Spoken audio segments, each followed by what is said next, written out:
सभी को नमस्कार। मैं कौशल कुमार, सहायक प्रशाखा पदाधिकारी, बिहार सचिवालय के ग्रामीण कार्य विभाग में कार्यरत हूँ। और ये आप देख रहे हैं, मेरा नाम कौशल कुमार मिश्रा और मैं एएसओ हूँ, रूरल वर्क्स डिपार्टमेंट, ग्रामीण कार्य विभाग में, बिहार सचिवालय। और मेरा सिलेक्शन बिहार एसएससी सीजीएल 3 के थ्रू हुआ है। और मैं आप लोगों को बायोलॉजी की जो सीरीज मैं स्टार्ट कर रहा हूँ, उसमें पहला चैप्टर था बायोलॉजी का इंट्रोडक्शन, जिसमें पहली क्लास में मैंने बहुत कुछ आपको बताया था। इसका दूसरा क्लास है, इंट्रोडक्शन का दूसरा क्लास है, जो कि आज मैं आप लोगों के सामने लेकर आया हूँ। तो चलिए, बिना लेट किए मैं सेशन को आज का स्टार्ट करता हूँ। फर्मेंटेशन यानी कि किण्वन की खोज किसने की थी? तो ये इनका नाम है Louis Pasteur. Louis Pasteur, Louis Pasteur, इन्होंने ही फर्मेंटेशन की खोज की थी। अब ये समझिए फर्मेंटेशन होता है क्या है। फर्मेंटेशन होता है जैसे आप अंगूर को सड़ा कर उससे अल्कोहल बनाते हैं। ठीक है, तो अल्कोहल बनाने की प्रक्रिया फर्मेंटेशन कहलाती है। पास्चुराइजेशन की खोज भी इन्होंने ही की है। फर्मेंटेशन की खोज यानी कि किण्वन की खोज लुई पास्चर ने की है। पास्चुराइजेशन, पास्चुराइजेशन क्या होता है? दूध का होता है। दूध को बहुत हाई टेम्परेचर पर, यानी कि कितना हाई टेम्परेचर, 62 डिग्री सेल्सियस होता है। अगर फ़ारेनहाइट में बोले तो 145 डिग्री फ़ारेनहाइट। इसको आप याद रख लीजिए, आपका एग्जाम में पूछ सकता है 62 डिग्री सेल्सियस या 145 डिग्री फ़ारेनहाइट, दोनों में जो ऑप्शन रहे आप मार दीजिएगा। तो पास्चुराइजेशन में दूध को इतना डिग्री सेल्सियस पर गर्म करते हैं और गर्म करने के बाद तुरंत उसको ठंडा करते हैं। इससे क्या होता है, दूध में जो हार्मफुल बैक्टीरिया होते हैं वो मर जाते हैं और दूध हमारा सेफ टू ड्रिंक हो जाता है। अब हम लोग समझते हैं एक और, रेबीज के टीके की खोज भी लुई पास्चर ने ही की थी। तो लुई पास्चर से आपका तीन चीज हो गया, एक तो फर्मेंटेशन की खोज, फिर पास्चुराइजेशन की खोज और रेबीज के टीके की खोज। अगला, मैक्सिमम रीजनरेशन पावर और मिनिमम रीजनरेशन पावर। तो मैक्सिमम रीजनरेशन पावर किसका होता है? लीवर का। लीवर यानी कि जिसको हम लोग हिंदी में बोलते हैं यकृत। यानी कि अगर लीवर आपका डैमेज भी हो जाए तो वो खुद को रीजनरेट कर लेता है। और मिनिमम रीजनरेशन पावर होता है नर्व सेल का। नर्व सेल का, ठीक है। जैसे कि ब्रेन, ब्रेन में भी तो नर्व सेल ही होता है। तो अगर आपका नर्व सेल डैमेज हो जाए तो बहुत मुश्किल होता है इसको बनना, क्योंकि इसका रीजनरेशन पावर बहुत कम होता है, खुद को रीजनरेट नहीं कर पाता है। अगला, chemical factory of human body किसको बोलते हैं? केमिकल फैक्ट्री हम लोग बोलते हैं लीवर को। लीवर को बोलते हैं, क्यों? क्योंकि इसमें प्रोटीन की प्रचुरता होती है। किसकी प्रचुरता होती है? प्रोटीन की भरपूर मात्रा होती है, प्रोटीन की प्रचुरता। ठीक है, आगे बढ़ते हैं। ब्लड में ग्लूकोज की मात्रा कितनी होती है? ब्लड में ग्लूकोज की मात्रा होती है 80 से 120 मिलीग्राम पर डेकालीटर। इसको याद रखिएगा, ये 80 से 120 ग्राम पर डेकालीटर। और ब्लड में यूरिया की मात्रा कितनी होती है? 20 से 40 ग्राम, 20 से 40 मिलीग्राम पर डेकालीटर। ये आपको याद रखना है। ग्लूकोज की मात्रा 80 से 120 मिलीग्राम पर डेकालीटर। अगर इससे ज्यादा होता है तो आपको शुगर की बीमारी होने की पूरी संभावना रहती है। अब समझिए, इंसुलिन, इंसुलिन हार्मोन की खोज करता कौन है? इंसुलिन हार्मोन की खोज करता है F Banting. F Banting, F Banting, ठीक है। और आपका सबसे पहले यहाँ समझते हैं, ये मान लेते हैं हम लोग का क्या है, पेनक्रियाज।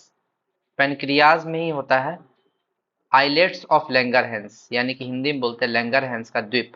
तो ये है आपका लैंगरहैंस का द्वीप। और ये लैंगरहैंस का द्वीप कहाँ होता है? पेनक्रियाज में। पेनक्रियाज जिसको हिंदी में हम लोग बोलते हैं अग्न्याशय, अग्न्याशय।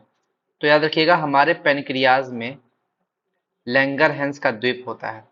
इसको द्वीप क्यों बोलते हैं? क्योंकि इसमें 4 सेल होते हैं, alpha cell, alpha cell, beta cell, delta cell और पीपी सेल। इस चारों का काम अलग अलग है। अल्फा सेल का काम क्या है? Secretes glucagon, secretes glucagon. यानी कि जब हमारे, जैसे मान लीजिए कि हम किसी दिन मिठाई ज्यादा खा लिए, किसी दिन हम मिठाई ज़्यादा खा लिए।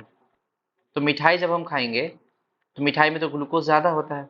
तो एक्सेस ग्लूकोज जो होता है, हमारा शरीर जितना ग्लूकोज यूज करता है उसके बाद जो एक्सेस ग्लूकोज होता है उसको स्टोर कर लेता है ग्लाइकोजन में। ग्लाइकोजन, देखिए कंफ्यूज मत कीजिएगा, ये ग्लाइकोजन है या ग्लूकागन है, दोनों में अंतर है। एक्सेस ग्लूकोज को ग्लाइकोजन में स्टोर कर लेता है। और मान लीजिए कि किसी दिन हमने उपवास किया, यानी कि किसी दिन हम लोग भूखे रह गए, तो वही जो ग्लाइकोजन है, ग्लाइकोजन, उसमें एक्सेस ग्लूकोज जो था उससे ग्लूकोज निकाल के वो उस दिन हम लोग क्षतिपूर्ति करते हैं, यानी कि उसी ग्लूकोज का यूज करते हैं। तो ग्लूकागन जो है, ग्लूकागन ये सिक्रेट करता है अल्फा सेल। ग्लूकागन क्या सिक्रेट करता है? Alpha cell. और इसका काम क्या है? Regulates blood sugar level. ये इसका काम क्या है? Regulates blood sugar level. Blood में शुगर का लेवल को मेंटेन करता है। अब देखिए बीटा सेल का बात करते हैं। बीटा सेल, ये तो बहुत बार क्वेश्चन पूछा है, इंसुलिन जो है कौन सा सेल आपका सिक्रेट करता है? तो बीटा सेल। दिमाग में बैठा लीजिए, लैंगरहैंस का जो द्वीप है उसमें बीटा सेल से इंसुलिन इंसुलिन सिक्रेट होता है। इंसुलिन का स्रावन होता है। सिक्रेट का मतलब होता है स्रावन। ठीक है, इंसुलिन कहाँ से निकलता है? बीटा सेल से। उसी तरह आपसे पूछेगा डेल्टा सेल। डेल्टा सेल कहाँ से निकलता है? डेल्टा सेल क्या सिक्रेट करता है? सोमेटोस्टेटिन। क्या सिक्रेट करता है? सोमेटोस्टेटिन। ये सोमेटोस्टेटिन को हम लोग क्या बोलते हैं? Inhibiting hormone. क्या बोलते हैं? Inhibitory hormone. इनहिबिटरी हार्मोन, यानी कि ये क्या करता है, जो अंतःस्रावी जो ग्रंथि है यानी कि इंडोक्राइन ग्लैंड, उसमें जितना भी हार्मोन होता है उसके स्राव को रोकना, कंट्रोल करना, यही काम है डेल्टा सेल का। तो ये एक इनहिबिटरी हार्मोन है, सोमेटोस्टेटिन। ठीक। और पीपी सेल का काम क्या है कि अल्फा सेल, बीटा सेल और डेल्टा सेल को कंट्रोल करना। यानी कि ये कंट्रोल करता है रेट ऑफ अल्फा, बीटा और डेल्टा सेल। अगर मान लीजिए ज्यादा मात्रा में इंसुलिन निकलने लगा तो क्या होगा? हम लोग को भाई शुगर का कमी हो जाएगा शरीर में। इंसुलिन का काम क्या है? एक्सेस शुगर को कंट्रोल करना। ज्यादा शुगर अगर हो रहा है तो उसको कंट्रोल करना, ये काम है इंसुलिन का। अब देखिए इंसुलिन का जब कमी हो जाता है हमारे शरीर में तो उसी उसी से होता है हम लोग को डायबिटीज नाम का रोग। ठीक है। तो इंसुलिन का कमी होने से डायबिटीज होता है, लेकिन इंसुलिन अगर बढ़ जाए तो भी तो दिक्कत है। शुगर का कमी हो गया शरीर में, पूरा शुगर को ही खत्म कर दे रहा है। यानी कि ये इसको कौन कंट्रोल करता है? ये पीपी सेल, कि ना तो ज्यादा इंसुलिन निकले ना कम निकले। तो उसका अल्फा, बीटा और डेल्टा सेल यानी कि तीनों को, ग्लूकागन, सोमेटोस्टेटिन और इंसुलिन, तीनों को कंट्रोल करेगा पीपी सेल। और पीपी सेल क्यों बोलते हैं? इसका फुल फॉर्म होता है पैनक्रियाटिक पॉलीपेप्टाइड। यानी कि ये क्या सिक्रेट करता है? Pancreatic polypeptide. यहाँ तक किसी को कोई दिक्कत? चलिए आगे आते हैं। इंसुलिन में कौन सा तत्व पाया जाता है? तो इंसुलिन में कौन सा तत्व पाया जाता है? जिंक तत्व। यानी कि जिंक नाम का एलिमेंट पाया जाता है, जिंक। हमारे ब्लड में पाया जाता है आयरन। ब्लड में क्या पाया जाता है? Z E, sorry F E. F E का मतलब होता है आयरन। आयरन। क्लोरोफिल में कौन सा तत्व पाया जाता है? मैग्नीशियम। मैग्नीशियम, शॉर्टकट में लिखते हैं एमजी। क्लोरोफिल में मैग्नीशियम पाया जाता है। एकदम पूछा हुआ क्वेश्चन है बार बार एकदम। विटामिन बी 12 में कोबाल्ट। कोबाल्ट, कोबाल्ट पाया जाता है। ठीक। अब स्टडी ऑफ कैंसर को क्या बोलते हैं? Study of cancer, oncology. Study of cancer को क्या बोलते हैं? ऑन्कोलॉजी। Oncology, oncology. ठीक है। अगला, 4 फरवरी को क्या मनाया जाता है? World cancer day. World cancer day. एकदम याद रखते जाइएगा, मजाक मजाक में आपका बहुत सारा डे जो है वो क्लियर होते जा रहा है। इसको मजाक मत लीजिएगा, इसको सीरियस लीजिएगा। 29 सितंबर को मनाया जाता है world heart day. World heart day. ठीक है। और 28 सितंबर को क्या मनाया जाता है? Rabies day. Rabies day. Rabies day. 27 सितंबर को टूरिज्म डे। Tourism day. देखिए लगातार 27, 28, 29। 27 को कुत्ता काट लिया उसको तो रेबीज हो गया। नहीं, 27 को टूरिज्म घूमने के लिए गया, घूमने के लिए गया तो उसको कुत्ता काट लिया, तो कुत्ता काट लिया तो उसको प्यार हो गया, तो हर्ट डे। ठीक है, आप ऐसे याद कर सकते हैं, रिलेट कर सकते हैं। ठीक, 27, 28, 29 तीनों सितंबर में है। तीनों सितंबर में है। 4 जनवरी को मनाते हैं ब्रेल दिवस, ब्रेल डे। लुई ब्रेल जो है अंधों के लिए पढ़ने के लिए एक मेथड निकाला था, जिसको ब्रेल लिपि बोलते हैं, ब्रेल लिपि। तो इसी लुई ब्रेल के बर्थडे के दिन 4 जनवरी को हम लोग मनाते हैं ब्रेल दिवस। 28 जुलाई को क्या मनाते हैं? हेपेटाइटिस डे, हेपेटाइटिस डे, यानी कि हेपेटाइटिस दिवस। देखिए सब आपका क्लियर होते जा रहा है। सेकेंड थर्सडे ऑफ मार्च इसको मनाते हैं किडनी डे, सेकेंड थर्सडे। ऐसे 13 मार्च को था पिछले ईयर में, तो यहाँ पे किडनी डे। किडनी डे कब होता है? सेकेंड थर्सडे, सेकेंड थर्सडे, दूसरा गुरुवार जो होगा मार्च का, उस दिन मनाएंगे kidney day. Last Sunday of January को क्या मनाते हैं? Leprosy day, leprosy day. बहुत कोई बोलता है 30 जनवरी, 30 जनवरी भी हो सकता है, 31 भी हो सकता है। लास्ट संडे जो हमारा पड़ेगा जनवरी का, वही हो जाएगा लेप्रोसी डे, यानी कि कुष्ठ रोग दिवस, यानी कि कुष्ठ रोग दिवस। ठीक। Study of birds, study of birds को क्या बोलते हैं? Ornithology, ornithology. Study of birds को बोलते हैं ऑर्निथोलॉजी।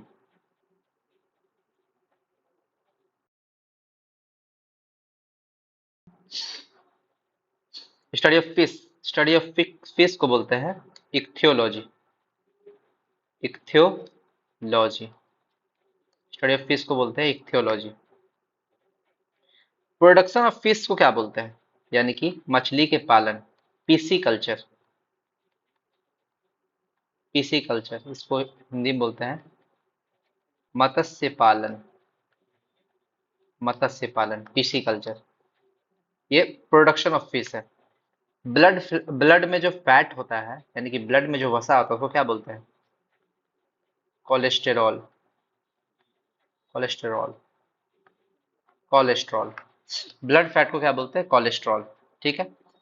फैक्ट्री ऑफ प्रोटीन क्या होता है? Ribosome, factory of protein, ribosome, ribosome को बोलते हैं प्रोटीन का फैक्ट्री। फैक्ट्री ऑफ प्रोटीन किसको बोलते हैं? राइबोसोम। और प्रोटीन का खोजकर्ता कौन है? प्रोटीन के खोजकर्ता, और नीचे दिया हुआ, सॉरी, प्रोटीन के खोजकर्ता कौन है? बर्जीलियस, जे बर्जीलियस, जे बर्जीलियस। ठीक है। सारा क्वेश्चन आपको इस पीडी में मिल जाएगा। ठीक है। लेकिन आपको एक जगह याद करने में आसानी होगा, इसलिए मैंने एक जगह कर दिया इसको। अब हम लोग बहुत तरह के प्रोटीन को देखते हैं, कितना तरह का प्रोटीन होता है, सबको मैं एक जगह कंपाइल कर दिया हूँ। जैसे आपसे पूछेगा हेयर सेल में, यानी कि हमारे बालों में और हमारे नाखून में कौन सा प्रोटीन होता है? बालों और नाखून में, तो बालों और नाखून में होता है कैरोटीन, यानी कि कैरोटीन, कैरोटीन नामक प्रोटीन होता है। अगला बोन में, हमारे बोन में होता है ओसिन, OSSIN, ओसिन नामक प्रोटीन पाया जाता है बोन में। मसल में बात करें तो मसल में actin and myosin, actin and myosin, actin and myosin. हमारे मसल में एक्टिन और मायोसिन नामक प्रोटीन पाया जाता है। मिल्क में दो प्रोटीन पाया जाता है। एक प्रोटीन का नाम है केसीन और दूसरे प्रोटीन का नाम है कैरोटीन। ठीक, यानी कि एक हो गया केसीन और दूसरा हो गया कैरोटीन। मिल्क में दो प्रोटीन है। दोनों प्रोटीन का समझते हैं क्या अंतर है। जो केसीन प्रोटीन होता है, इसके कारण मिल्क का वाइट कलर होता है, केसीन। ठीक है। लेकिन जो कैरोटीन है, इसके कारण मिल्क का येलो कलर होता है, येलो कलर। तो आप समझ रहे होंगे कि मिल्क में येलो कलर और व्हाइट कलर का रीजन क्या है? दो प्रोटीन है, केसीन और कैरोटीन। चलिए आगे बढ़ते हैं। अंडा में, एग में कौन सा प्रोटीन पाया जाता है? Albumin, albumin. कौन सा प्रोटीन पाया जाता है? एल्ब्यूमिन। फिर आप क्रोमोजोम में बात करते हैं, तो क्रोमोजोम में आपका हिस्टोन प्रोटीन पाया जाता है। हिस्टोन, हिस्टोन प्रोटीन, ठीक। हिस्टोन प्रोटीन आपका क्रोमोजोम में पाया जाता है। हीमोग्लोबिन, ग्लोबिन यानी कि हमारे ब्लड में ग्लोब्यूलिन, ग्लोब्यूलिन नामक प्रोटीन पाया जाता है हमारे ब्लड में, ग्लोब्यूलिन। तो चलिए, आपका लगभग सारा प्रोटीन हमने रिवाइज करवा दिया है। ठीक, अब आते हैं 17 अप्रैल को कौन सा डे मनाया जाता है। 17 अप्रैल को मनाया जाता है haemophilia day. Spelling HAEMO, haemophilia day. Haemophilia को हम लोग रॉयल डिजीज भी बोलते हैं। हीमोफीलिया को हम लोग रॉयल डिजीज बोलते हैं क्योंकि इसमें क्या होता है, ब्लड का क्लॉटिंग बंद हो जाता है, रक्त का थक्का जमना बंद हो जाता है। और ये सबसे पहले जो है ब्रिटेन की महारानी एलिजाबेथ में देखा गया था। और ये हमेशा अमीरों अमीरों को होने वाली बीमारी थी, जहाँ तक ये रानी लोग में, राजा लोग में होने वाली बीमारी थी। इसलिए इस बीमारी को हम लोग रॉयल डिजीज भी बोलते हैं, हीमोफीलिया डी। तो हीमोफीलिया डे कब मनाया जाता है? 17 अप्रैल को मनाया जाता है। आगे बढ़ते हैं, 20 अक्टूबर को मनाया जाता है ऑस्टियोपोरोसिस डे। Osteoporosis day. और ये ऑस्टियोपोरोसिस जो है हड्डियों की बीमारी है। धीरे धीरे हमारे हड्डियों का बोन डेंसिटी कम हो जाता है, और इसलिए इसको हम लोग क्या बोलते हैं? Silent killer disease. Silent killer disease, silent killer disease. Heparin. देखिए, हमारा शरीर में जो ब्लड क्लॉटिंग होता है वो विटामिन के और कैल्शियम की मदद से होता है। ये आप दिमाग में बैठा लीजिए, विटामिन के और कैल्शियम की मदद से होता है ब्लड क्लॉटिंग। ठीक है, लेकिन शरीर के बाहर में ब्लड क्लॉटिंग होना जरूरी है, लेकिन अंदर में ब्लड क्लॉटिंग नहीं होना चाहिए। तो अंदर में जो ब्लड क्लॉटिंग को रोकता है, अगर हम मान लीजिए हमारे शरीर के अंदर में ब्लड क्लॉटिंग हो गया, ठीक है, तो वो तो दिक्कत करेगा। तो जो ब्लड क्लॉटिंग से रोकता है उसको बोलते हैं एंटी ब्लड क्लॉटिंग प्रोटीन, वो होता है हिपैरिन। क्या होता है? Anti clotting protein. अगर मान लीजिए सब जगह आपका ब्लड क्लॉट ही होने लगेगा तो दिक्कत हो जाएगा, ब्लड का फ्लो कैसे होगा शरीर के अंदर? तो शरीर के अंदर जो ब्लड क्लॉटिंग को रोकता है वो है हिपैरिन नाम का प्रोटीन, हिपैरिन। ठीक, अगला, अगला आपका ऑफियोलॉजी या सर्पेंटोलॉजी। ये बोलते हैं सांपों का अध्ययन, स्नेक्स का अध्ययन, सांपों का अध्ययन, यानी कि स्नेक्स का अध्ययन, ओफियोलॉजी या सर्पेंटोलॉजी। अब देखिए, स्टडी ऑफ रेप्टाइल्स और एम्फीबियन, इसको बोलते हैं herpetology. Herpetology, study of reptiles और एम्फीबियन। रेप्टाइल्स में भी सिर्फ अगर स्नेक बोल दें तो वो हो जाएगा ऑफियो और सर्पेंटोलॉजी, लेकिन रेप्टाइल्स और एम्फीबियन दोनों का स्टडी क्या बोलते हैं? हर्पेटोलॉजी। चलिए, entomology, study of insects. Entomology किसको बोलते हैं? Study of insects. इंसेक्ट्स यानी कि इंटोमोलॉजी हो गया स्टडी ऑफ इंसेक्ट्स। टॉक्सिकोलॉजी, जहर का अध्ययन, जहर का अध्ययन, अध्ययन। और एमिटोफोबिया, एमिटो से याद रखिए वोमिटो, एमिटो वोमिटो यानी कि फियर ऑफ वोमिटिंग, उल्टी करने का डर, फियर ऑफ वोमिटिंग, एमिटो वोमिटो। ठीक है, एमिटोफोबिया, वोमिटोफोबिया यानी कि वॉमिट करने से डर। भूकंप की तीव्रता कैसे नापते हैं? भूकंप की तीव्रता कैसे नापते हैं? तो भूकंप की तीव्रता नापते हैं हम लोग रिक्टर पैमाने पे, रिक्टर पैमाना, रिक्टर स्केल। ठीक, रिक्टर स्केल। और इसको सिस्मोग्राफ में मापते हैं। एक ग्राफ होता है जिसको बोलते हैं सिस्मोग्राफ, सिस्मोग्राफ में। तो आपको जो ऑप्शन में रहे, रिक्टर स्केल या सिस्मोग्राफ, दोनों में मापते हैं भूकंप की तीव्रता को। ठीक है, आगे, ह्यूमन बॉडी टेम्परेचर, जो हमारे शरीर का बॉडी टेम्परेचर होता है वो कितना होता है बताइए? हमारे शरीर का बॉडी टेम्परेचर होता है 37 डिग्री सेल्सियस। ठीक, कितना होता है? 37 डिग्री सेल्सियस। और अगर आपको फ़ारेनहाइट में पूछ दे तो 98.6 डिग्री फ़ारेनहाइट। तो दोनों आपको याद रखना है, डिग्री सेल्सियस में भी और फ़ारेनहाइट में भी। दोनों को याद रखना है, 37 डिग्री सेल्सियस या 98.6 डिग्री फ़ारेनहाइट। हाइड्रोमीटर से क्या नापते हैं? हाइड्रोमीटर और हाइग्रोमीटर, देखिए दोनों में अंतर क्या है, यहाँ डी है यहाँ जी है, जी है। हाइड्रोमीटर में नापते हैं रिलेटिव डेंसिटी, रिलेटिव डेंसिटी यानी कि आपेक्षिक घनत्व, आपेक्षित घनत्व, क्या नापते हैं, अपेक्षिक घनत्व। और अगर वही हाइग्रोमीटर का बात करें, हाइग्रोमीटर, तो इसमें नापते हैं हम लोग ह्यूमिडिटी, ह्यूमिडिटी यानी कि आर्द्रता, यानी कि आर्द्रता नापते हैं। ठीक है, अब आते हैं pH. PH scale, pH scale का फॉर्मूला होता है, आपको याद रखना है, minus log H plus ion, minus log, ये जो ब्रैकेट में ऐसे दिखा रहे हैं इसका मतलब होता है कंसंट्रेशन, इसका कंसंट्रेशन। कंसंट्रेशन को दो तीन तरीका से नापते हैं, जो ट्वेल्थ में साइंस लिए होंगे वो समझते होंगे।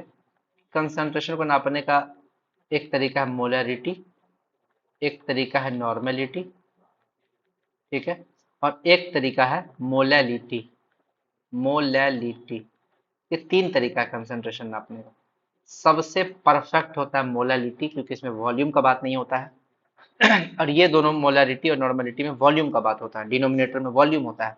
तो जब गर्मी के मौसम में वॉल्यूम बढ़ जाता है, ठंडा के मौसम में वॉल्यूम घट जाता है, तो ये मोलैरिटी और मोलैलिटी का मान बढ़ता घटता रहता है। लेकिन मोलैलिटी ये कांस्टेंट रहता है, क्योंकि इसमें नंबर ऑफ मोल्स कंसंट्रेट करते हैं, और वेट, वेट कभी बढ़ता नहीं है ना घटता है, इसीलिए मोलैलिटी को परफेक्ट माना जाता है। तो यहाँ पर जो कंसंट्रेशन है H प्लस आयन का, यानी कि हाइड्रोजन आयन का, H प्लस को हम लोग प्रोटॉन भी बोलते हैं, H प्लस को हम लोग क्या बोलते हैं, प्रोटॉन, दिमाग में बैठा लीजिए, H प्लस को हम लोग क्या बोलते हैं, प्रोटॉन। ठीक है, क्योंकि हाइड्रोजन में हम लोग जानते हैं एक प्रोटॉन होता है और एक इलेक्ट्रॉन होता है, इसमें न्यूट्रॉन नहीं होता है। तो अब चूंकि उससे एक प्रोटॉन था, उसी को क्या बोलते, एक इलेक्ट्रॉन था उसको निकाल दिए, तो उसमें सिर्फ एक प्रोटॉन बचा, इसीलिए H प्लस का मतलब हुआ इससे नेगेटिव निकल चुका है, इसमें पॉजिटिव बचा है, वो भी प्रोटॉन बचा है सिर्फ, इसलिए H प्लस को प्रोटॉन बोलते हैं। पोटेंशियल ऑफ हाइड्रोजन आयन को बोलते हैं पीएच स्केल। अब देखिए इसकी खोज करता है सोरेनसेन, सोरेनसेन, सुनने में लग रहा है भारतीय मूल के हैं, सेन, सुष्मिता सेन, तो ऐसा नहीं है, सोरेनसेन जो है एक फॉरेनर। ठीक है, अब आगे देखिए, पीएच स्केल है, ये पीएच स्केल है, यहाँ पे 0, 7 और 14। ठीक, यहाँ से 0 से लेकर 7 तक एसिडिक है, यानी कि अम्लीय, और 7 से लेकर 14 तक बेसिक है, यानी कि क्षारीय। ठीक, इंडिकेटर आपको कौन कौन सा होता है, इंडिकेटर आपको होता है लिटमस पेपर, आपको कौन कौन सा indicator, litmus paper, methyl orange और फिनोप्थेलिन, हल्दी, हल्दी भी इंडिकेटर होता है, कलर चेंज करता है। अगर लिटमस पेपर का बात करें तो एसिड में इसका कलर होता है, नीला को लाल कर देता है, अनिल, अनिल याद रखिए, अनिल, अनिल, ये फॉर्मूला होता है अनिल, यानी कि अ से हो गया अम्ल, यानी कि एसिड, नी से हो गया नीला, और लौ से हो गया लाल, यानी कि अम्ल जो है वो नीला को लाल कर देगा, यानी कि अम्ल जो है, एसिड जो है वो नीला, ब्लू लिटमस पेपर को रेड में कन्वर्ट कर देगा। तो और क्षार जो है उल्टा करेगा, क्षार जो है रेड को ब्लू में कर देगा कन्वर्ट। ठीक है, आगे आते हैं, ऑटोलॉजी, OTOLO, ऑटोलॉजी, ऑटोलॉजी क्या होता है, स्टडी ऑफ ईयर, ऑटोलॉजी क्या होता है, study of year, study of year, year, ऑटोलॉजी क्या हो गया, study of year. Rhinology, study of nose, study of nose. ठीक, ENT स्पेशलिस्ट, ENT स्पेशलिस्ट जो होते हैं, उसमें ENT का फुल फॉर्म होता है ईयर, आई मत मारिएगा, आई गलत हो जाता है, आई को गलत माना गया है।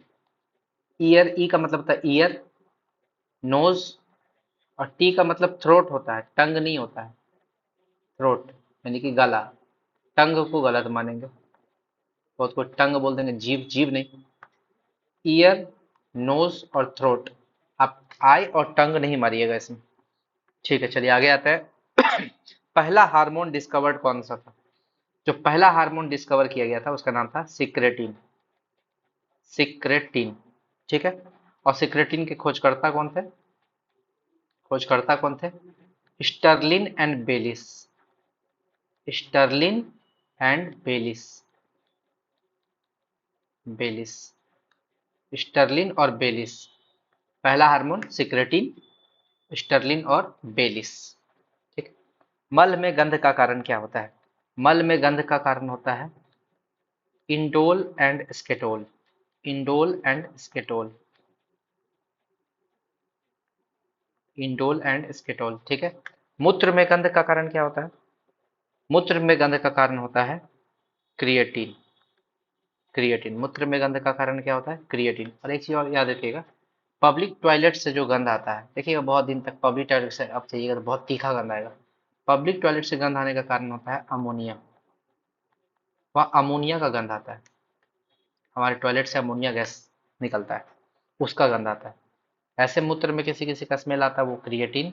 लेकिन जब बहुत लोगों ने मूत्र कर दिया है वहाँ पे, ठीक है, और बहुत दिन तक वो जमा हो गया है और स्टोर हो गया है, जिसके कारण वहाँ पे बहुत स्मेल देता है, वो होता है अमोनिया के कारण। अगला क्वेश्चन है, मूत्र के पीले रंग का कारण। मूत्र के पीले रंग का कारण होता है यूरोक्रोम। यूरोक्रोम। यूरोक्रोम। यूरोक्रोम। ठीक है, चलिए आगे आते हैं। Study of lungs. Study of lungs होता है पल्मनोलॉजी। पल्मनोलॉजी। पल्मनोलॉजी। ठीक है। लंग्स के लेयर को क्या बोलते हैं? जो हमारा लंग्स है उसके लेयर को बोलते हैं प्लूवेरा मेम्ब्रेन। प्लूवेरा मेम्ब्रेन। मेम्ब्रेन। प्लूवेरा मेम्ब्रेन। ठीक है। स्टोमक के लेयर को, हमारे पेट का जो लेयर है उसको क्या बोलते हैं? Mucus layer. क्या बोलते हैं? Mucus layer. Mucus. Mucus layer. ठीक। उसके बाद जो हमारा हार्ट का लेयर है, हमारा हार्ट का लेयर है उसको क्या बोलते हैं? Pericardial membrane. Pericardial membrane. Pericardial membrane. Pericardial membrane. Heart का जो लेयर होता है बाहर का, उसको पेरिकार्डियल मेम्ब्रेन बोलते हैं। किडनी के लेयर को क्या बोलते हैं? Peritoneal membrane. Peritoneal membrane. ठीक। और किडनी में दो लेयर होता है, ठीक है, कॉर्टेक्स एंड मेडुला। याद रखिएगा, कॉर्टेक्स एंड मेडुला किडनी में ही होता है। कॉर्टेक्स एंड मेडुला ये भी होता है, आप याद रखिएगा, किडनी में कॉर्टेक्स और मेडुला। ठीक है। ब्रेन का लेयर को क्या बोलते हैं? मेनिंग्स। ब्रेन का लेयर को क्या बोलते हैं? मेनिंग्स। इसीलिए ब्रेन में मेनिंजाइटिस जो होता है, ब्रेन का लेयर सूज जाता है, उसको बोलते हैं मेनिंजाइटिस। मेनिंजाइटिस बीमारी हो जाता है ब्रेन में। ठीक है। सपनों को याद रखने के लिए कौन सा विटामिन यूज होता है? बी 6। Vitamin B 6। सपनों को याद रखने के लिए बहुत बार क्या होता है, अरे यार क्या सपना देखे थे भूल गए, लेकिन सपना याद रहता है जब आपके शरीर में विटामिन बी 6 अच्छे प्रचुर प्रचुर मात्रा में रहेगा। सपना आप जल्दी भूलिएगा नहीं। तो इसीलिए विटामिन बी 6 को क्या बोलते हैं? Memory vitamin. Memory vitamin. ठीक है। Memory vitamin. आगे आते हैं। हार्ट बीट हमारा कितना होता है? 72 टाइम्स पर मिनट। 72 टाइम्स पर मिनट, यानी कि 1 मिनट में 72 बार धड़कता है। 72 बार धड़कता है। शिशु के, अगर बच्चा का बात करें तो 72 से ज्यादा हो जाता है, 100 भी हो जाता है बच्चा लोग का। और अगर इन्फेंट है, पेट के अंदर है बच्चा, यानी कि इन्फेंट है, वो फीटस है, नया नया है, उसका 150 बार भी धड़कता है। रेस्पिरेटरी रेट का बात करें, यानी कि श्वसन दर, तो हम लोग 1 मिनट में 16 से 22 बार सांस लेते हैं। 16 से 22 टाइम्स पर मिनट। पर मिनट। हम लोग का हार्ट बीट अलग होता है और रेस्पिरेशन रेट अलग होता है। तो रेस्पिरेशन रेट 16 से 22 बार प्रति मिनट धड़कता है।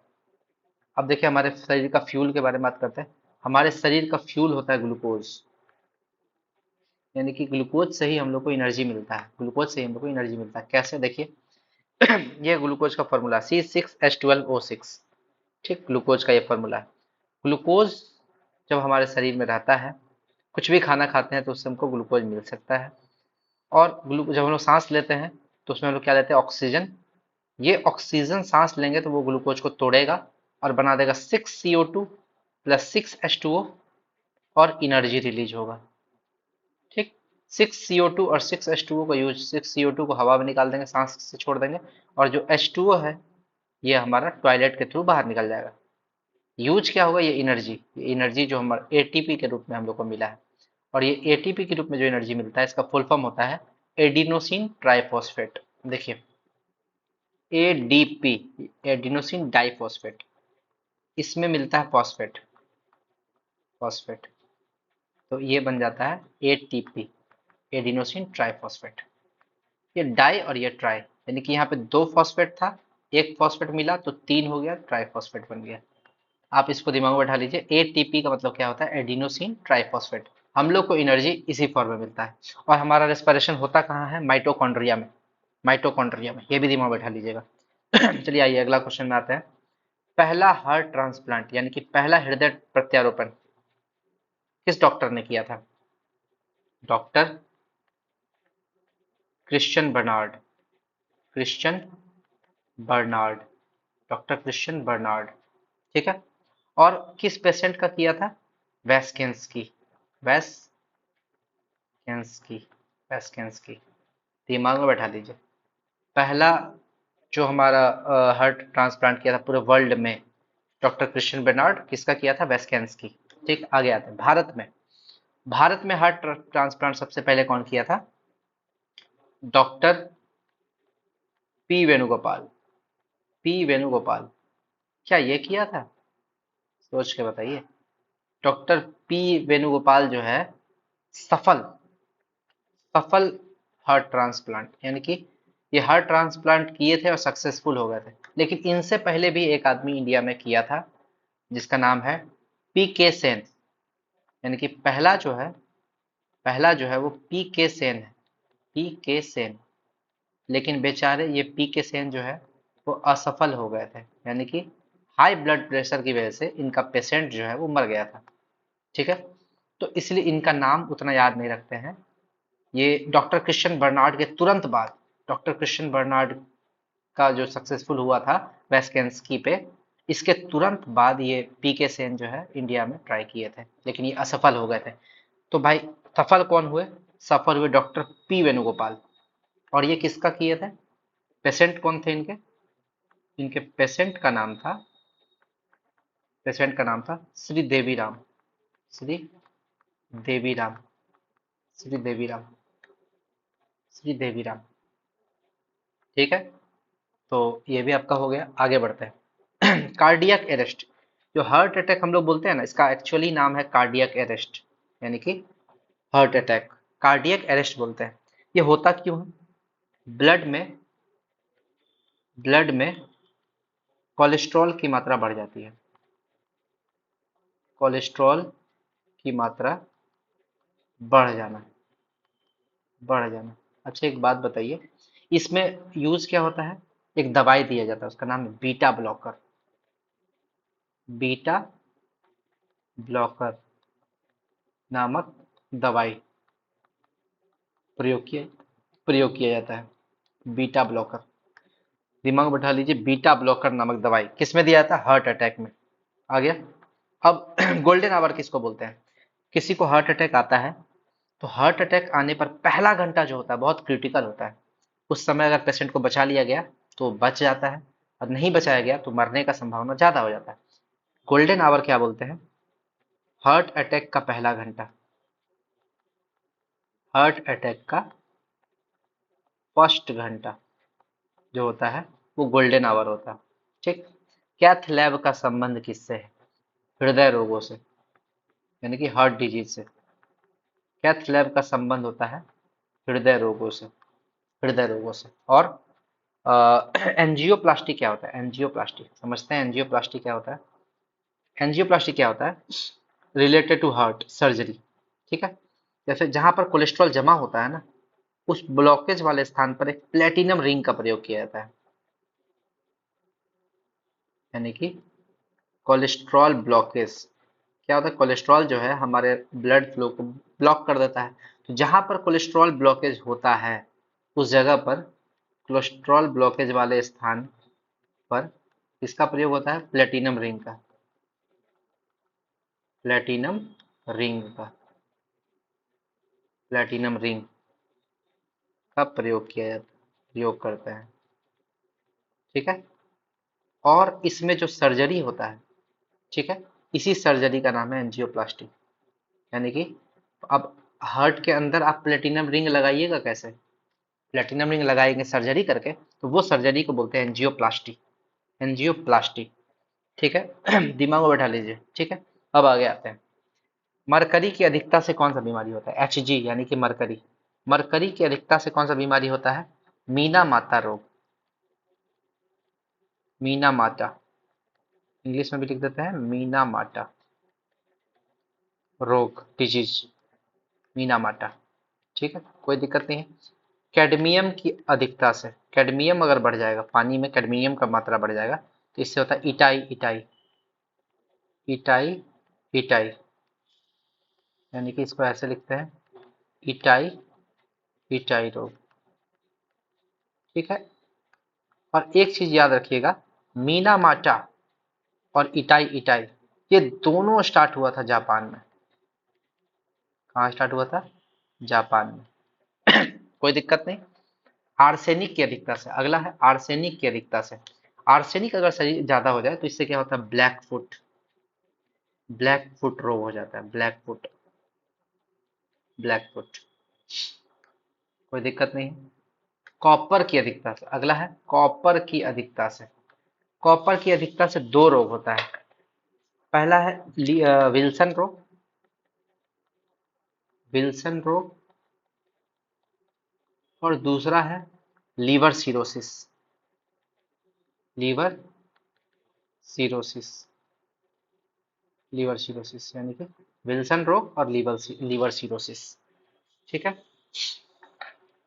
अब आते हैं एस्बेस्टस की अधिकता से। एस्बेस्टस जो हम लोग का छत होता है, इसको बोलते हैं ना एस्बेस्टस। अरे ऐसा पत्थर फेंका, एस्बेस्टस टूट गया, है ना। छत को बोलते हैं, जो हमारा छत छत होता है उसको एस्बेस्टस बोलते हैं। एस्बेस्टस वाले फैक्ट्री में जनरली आप जो काम करता है उसको लंग्स कैंसर होने का संभावना बढ़ जाता है।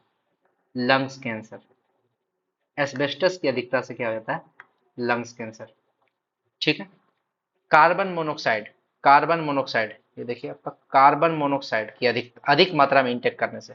जैसे बहुत बार क्या होता है, एक बार मेरे साथ भी हुआ है कि ठंडा का मौसम था और घर में हम लोग क्या किए थे, कोयला वगैरह जला के, ठीक है, कोयला वगैरह जला के सो गए।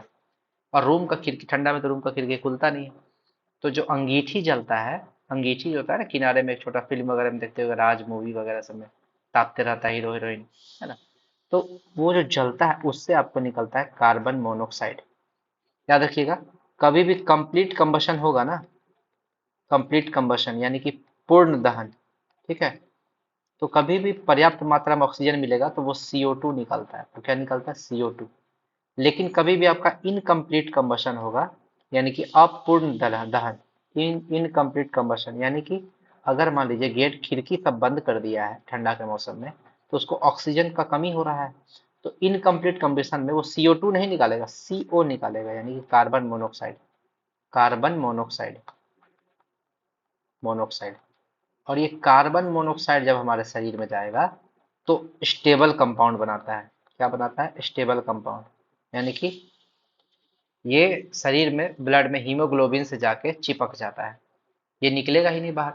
तो जैसे हम लोग क्या करते हैं, सांस लेते हैं तो ऑक्सीजन लेते हैं तो कार्बन डाइऑक्साइड छोड़ते हैं ना, ये कार्बन मोनोक्साइड छोड़ ही नहीं पाएंगे हम लोग, बाहर निकाल ही नहीं पाएंगे।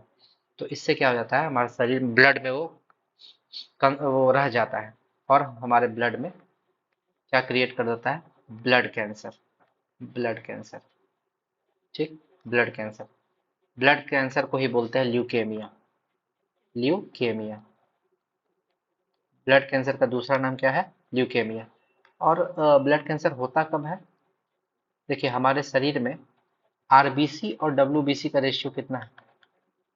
आरबीसी और डब्ल्यूबीसी का रेशियो होता है 600:1, 600:1। ठीक है। और इसमें जब आपका डब्ल्यूबीसी का मात्रा 600:1 से बढ़ने लगता है, ठीक है, यानी कि मान लीजिए 600:1.5 हो गया, होना चाहिए था 600:1, लेकिन ये हो गया आपका 600:1.5, तो वो आपको ब्लड कैंसर के रूप में आ जाता है। तो ये भी आप समझिएगा क्यों होता है। आगे आता है अगला, blood cancer, blood pressure. Blood pressure जो है इसको बोलते हैं रक्तदाब। हिंदी में क्या बोलते हैं? रक्तदाब। रक्तदाब, ठीक है। Blood pressure. ब्लड प्रेशर के खोजकर्ता कौन है? ठीक है। ब्लड प्रेशर के खोजकर्ता स्टीफन हेल्स। स्टीफन हेल्स। हेल्स कब खोजे थे? 1736 में। किसमें खोजे थे? घोड़े पर। घोड़े पर, यानी कि ब्लड प्रेशर का खोज कौन किया? स्टीफन हेल्स 1736 में। हॉर्स पर उसका खोज किए हैं ब्लड प्रेशर का, यानी कि सबसे पहले ब्लड प्रेशर किसका नापा गया था? घोड़ा का। देखिए है ना आश्चर्यचकित करने वाला बात। और ब्लड प्रेशर को मेजर किस में करते हैं? ब्लड प्रेशर को मापते किस में है? स्पिग्नोमेनोमीटर। तो ब्लड प्रेशर को मापने वाला यंत्र का नाम क्या है?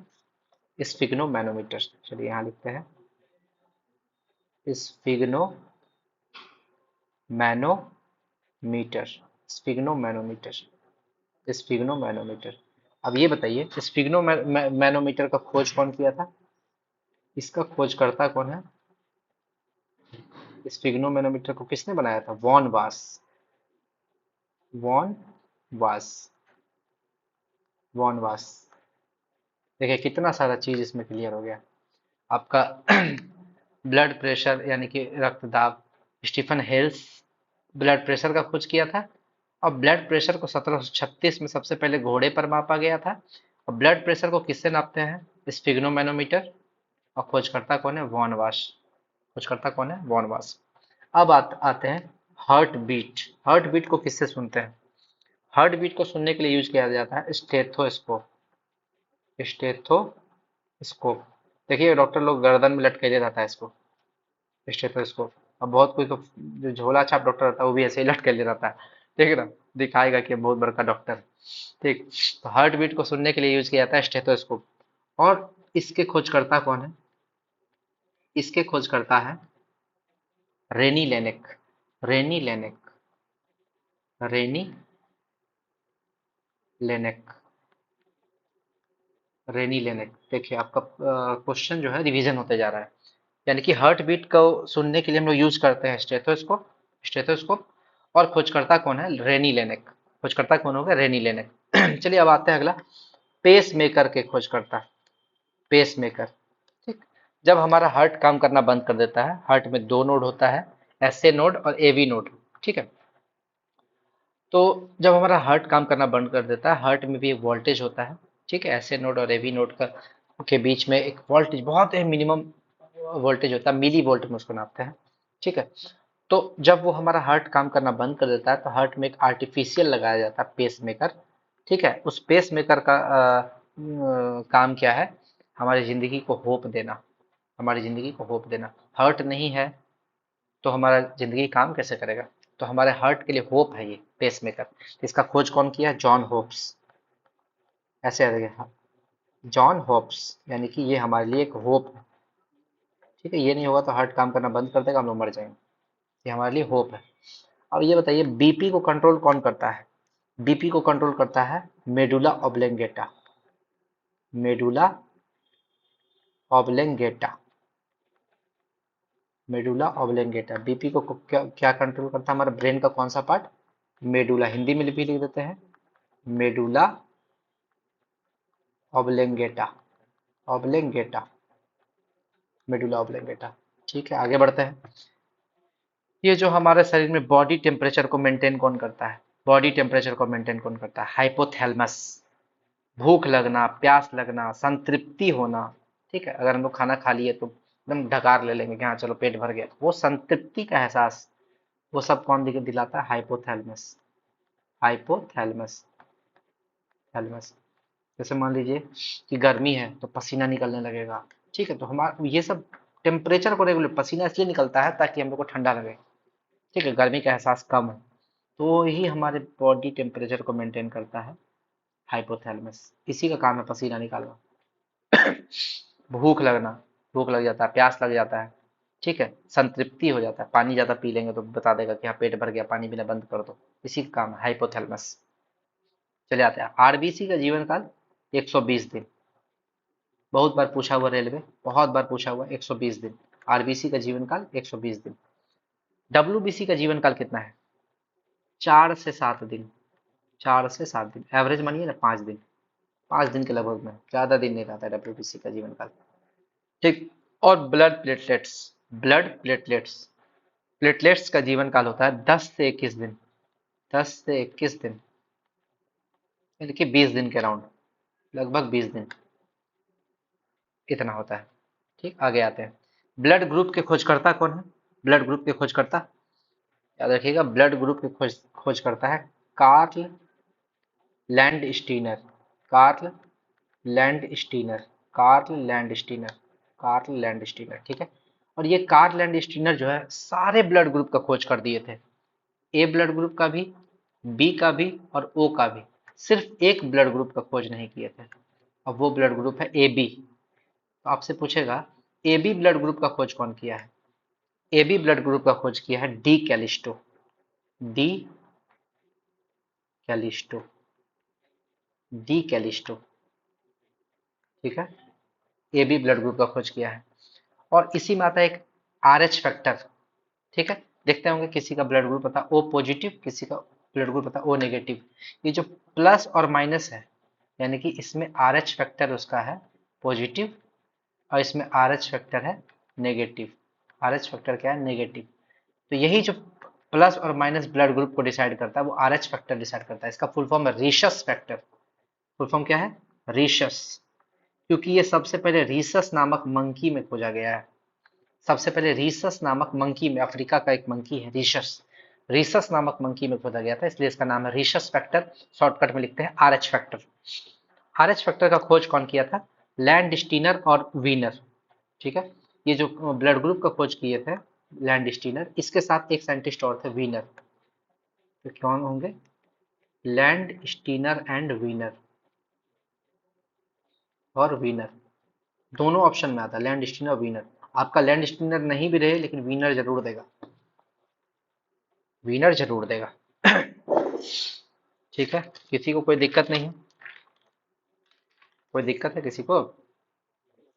Father of endocrinology, father of endocrinology हो जाएगा यानी कि अंतःस्रावी तंत्र के पिता, इंडोक्राइनोलॉजी इसके पिता हो जाएंगे Thomas Edison. Thomas Edison, Thomas Edison. Endocrinology होता क्या है? इंडोक्राइनोलॉजी में होता है कि हम लोग हार्मोन्स का अध्ययन करते हैं, हार्मोन्स का, इंजाइम का, ठीक है। हार्मोन्स का, एंजाइम का, ये सब का स्टडी करते हैं, ठीक है। जैसे आपको ब्रेन से 9 हार्मोन निकलता है, उसका अध्ययन करेंगे। आपका मेलानिन हार्मोन निकलता है शरीर में, और आपका थायराइड ग्लैंड निकलता है आपका हार्मोन। तो जितने भी तरह का हार्मोन आपका, प्रोजेस्टेरॉन, एस्ट्रोजन, ठीक है, ये सब टेस्टोस्टेरोन हार्मोन, तो जितने भी तरह का हार्मोन होता है शरीर जो हमारा निकालता है उसको बोलते हैं इंडोक्राइनोलॉजी, उसका स्टडी को बोलते हैं इंडोक्राइनोलॉजी। अब आते हैं ईसीजी। चलिए, ईसीजी, ईसीजी इसका फुल फॉर्म क्या होता है? इलेक्ट्रोकार्डियोग्राफी, लिख लेते हैं। इलेक्ट्रोकार्डियोग्राफी, 1000 बार इसका फुल फॉर्म पूछा है एग्जाम। इलेक्ट्रोकार्डियोग्राफी, ठीक है। किसका अध्ययन होता है? हार्ट, हार्ट का अध्ययन करते हैं। कहाँ पर? ग्राफ, ग्राफ बनाकर अध्ययन, ग्राफ पर करते हैं, ग्राफ पर। यानी कि इलेक्ट्रोकार्डियोग्राफी में हार्ट का अध्ययन होता है, ठीक। और इसके खोजकर्ता कौन है? William Einthoven, William Einthoven. English में लिखेंगे तो एंथोवेन, एंथोवेन, ठीक है। विलियम एंथोवेन, ठीक, विलियम एंथोवेन। आपके खोजकर्ता कौन हो गए ईसीजी के? कौन इसका इन्वेंशन किए थे? तो ये हो गए विलियम एंथोवेन। और ईईजी, वहीं दूसरा वर्ड आता है ईईजी, इलेक्ट्रो इंसेफेलोग्राफी। इसका फुल फॉर्म होता है इलेक्ट्रो इंसेफेलो, इंसेफेलोग्राफी, ठीक है। इलेक्ट्रो इंसेफेलोग्राफी, इसमें क्या क्या अध्ययन करते हैं हम लोग? जैसे ईसीजी में हम लोग हार्ट का अध्ययन किए, इसमें हम लोग क्या करेंगे? ब्रेन एक्टिविटी का अध्ययन करेंगे, ब्रेन एक्टिविटी का, ब्रेन एक्टिविटी का अध्ययन करते हैं। और ईईजी का डिस्कवरी कौन किया था, खोज करता? ईईजी का, इसका खोज किया था Hans Berger. Hans Berger, Hans Berger. सारे चीज को दिमाग में बैठाते जाइए। रिफ्लेक्स एक्शन, रिफ्लेक्स एक्शन को समझते ही है क्या? जैसे मान लीजिए कि आपके शरीर में पिन चुभा, आप कहीं चल रहे हैं, आपके पैर में कोई कांटा लग गया, तुरंत पैर को पीछे खींचते हैं। क्यों? क्योंकि आपका जो पिन चुभा है वो नर्व सेल से होते हुए तुरंत हमारे बोन बोन मैरो में जाता है। बोन मैरो बोल रहे हैं, हमारे जो रीढ़ का हड्डी, क्या बोलते, मेरुरज्जु, ठीक है, वहां पे जाता है स्पाइनल कॉर्ड, और स्पाइनल कॉर्ड से सीधा ब्रेन में जाता है। तो बहुत बार क्या होता है, ब्रेन में जाने से पहले स्पाइनल कॉर्ड ही उसको हटा देता है, बोलता है कि पैर हटा लो, वहां पर कांटा है। आग से आप जलते हैं तो तुरंत हाथ पीछे कर लेते हैं। तो ये जो एक्शन है इसको बोलते हैं रिफ्लेक्स एक्शन। इसको क्या बोलते हैं, रिफ्लेक्स एक्शन। तो इस रिफ्लेक्स एक्शन का पता कौन लगाया था सबसे पहले? Marshall Hall. कौन लगाया था? Marshall Hall. इन्होंने ही बताया था कि रिफ्लेक्स एक्शन में इंसान जो है क्विक एक्शन लेता है, यानी कि अगर उसको अगर लगेगा, ब्रेन को पता चल जाएगा कि अगर हमारे शरीर को हार्म है तो वो तुरंत एक्शन लेगा। इसको बोलते हैं रिफ्लेक्स एक्शन। वीवी पेरस क्या होता है कि जो अंडा देता है, ऐसा जीव जो अंडा देता है, अंडा देता है, जैसे इसमें क्या होगा, ओवरी नहीं होगा, ओवरी नहीं होगा, ठीक, इसमें यूटेरस भी नहीं होगा। क्यों नहीं होगा यूटेरस? क्योंकि भाई अंडा को जन्म देना है तो यूटेरस तो उसके लिए होता है जो बच्चा को जन्म जन्म देता है, यानी कि बच्चा को पेट में रखता है, ठीक, तो वहां ना यूटेरस होगा। ओविपेरस, ओविपेरस यानी कि, सॉरी वो उल्टा बता दिया, विविपेरस यानी कि जो शिशु को जन्म देता है, सीधा शिशु, शिशु को जन्म देगा, जन्म देगा, यानी कि जो सीधा बच्चा को जन्म देगा, ठीक। इसमें यूटेरस प्रेजेंट रहेगा। बच्चा को जन्म देता है तो वो बच्चा को पालेगा कहाँ, यूटेरस में, इसलिए इसमें यूटेरस प्रेजेंट रहेगा। लेकिन ओवीपेरस में क्या होगा, ओवीपेरस में यूटेरस प्रेजेंट नहीं रहेगा, ये क्या करेगा, सीधा अंडा देगा, अंडा देता है।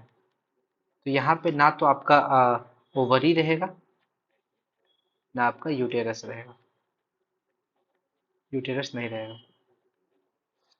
मार्सुपियल्स, मार्सुपियल्स को हम लोग क्या बोलते हैं, समझिएगा। मार्सुपियल्स को बोलते हैं घानी प्राणी, घानी प्राणी, जो अपने बच्चे को घानी में रखते हैं। एक थैली नुमा स्ट्रक्चर होता है, जैसे कि कंगारू, देखिए कंगारू अपना बच्चा को अपने छाती के पास जो घानी बना हुआ है, थैली बना हुआ उसमें रखता है। और क्या इसका कंगारू एग्जाम्पल के और भी कुछ एग्जाम्पल है, सुगर ग्लाइडर, सुगर ग्लाइडर देखते होंगे, वो ग्लाइडर एक छिपकली जैसा रहता है, उसका पंख रहता है ना, वो उड़ के आता है, वीडियो वगैरह से यूट्यूब पे बहुत ये फेमस है। आता है, उसके हाथ हाथ वो ऐसे फैलाए हुए रखता है, उसके हाथ में उड़ के आ जाता है, बैठ जाता है। वो सुगर ग्लाइडर वो भी है, आपका मार्सुपियल्स में ही आता है। एक वॉम्बेट और नम्बेट, वॉम्बेट और नम्बेट इसका एग्जाम्पल है, वॉम्बेट और नम्बेट, ठीक है। इसका फोटो देख लीजिएगा, हमको उतना नहीं मालूम है, दोनों एक ही चूहा जैसा दिखता है, वॉम्बेट और नम्बेट, ठीक है। चूहा नेवला जैसा दिखता है वॉम्बेट और नम्बेट, वो भी कहानी में रहता है अपनी मम्मी के। अब देखिए production of earthworm, production of earthworm को बोलते हैं vermi culture, vermi culture. Production of earthworm को क्या बोलते हैं, वर्मी कल्चर। और अर्थवर्म यानी कि अर्थवर्म को बोलते हैं हिंदी में केंचुआ, केंचुआ। केंचुआ को बोलते हैं किसानों का मित्र, किसानों का मित्र क्यों? क्योंकि ये मृदा की उर्वरता को बढ़ाता है, मृदा की उर्वरता को बढ़ाता है। आगे आते हैं, डब्ल्यू की स्थापना कब हुआ था? डब्ल्यू की स्थापना हुआ था 7 अप्रैल 1946, 7 अप्रैल 1946, 1946, 7 अप्रैल 1946। इसीलिए 7 अप्रैल को हम लोग क्या मनाते हैं, world health day, world health day. देखिए आपको हेल्थ डे भी याद हो गया, ठीक है।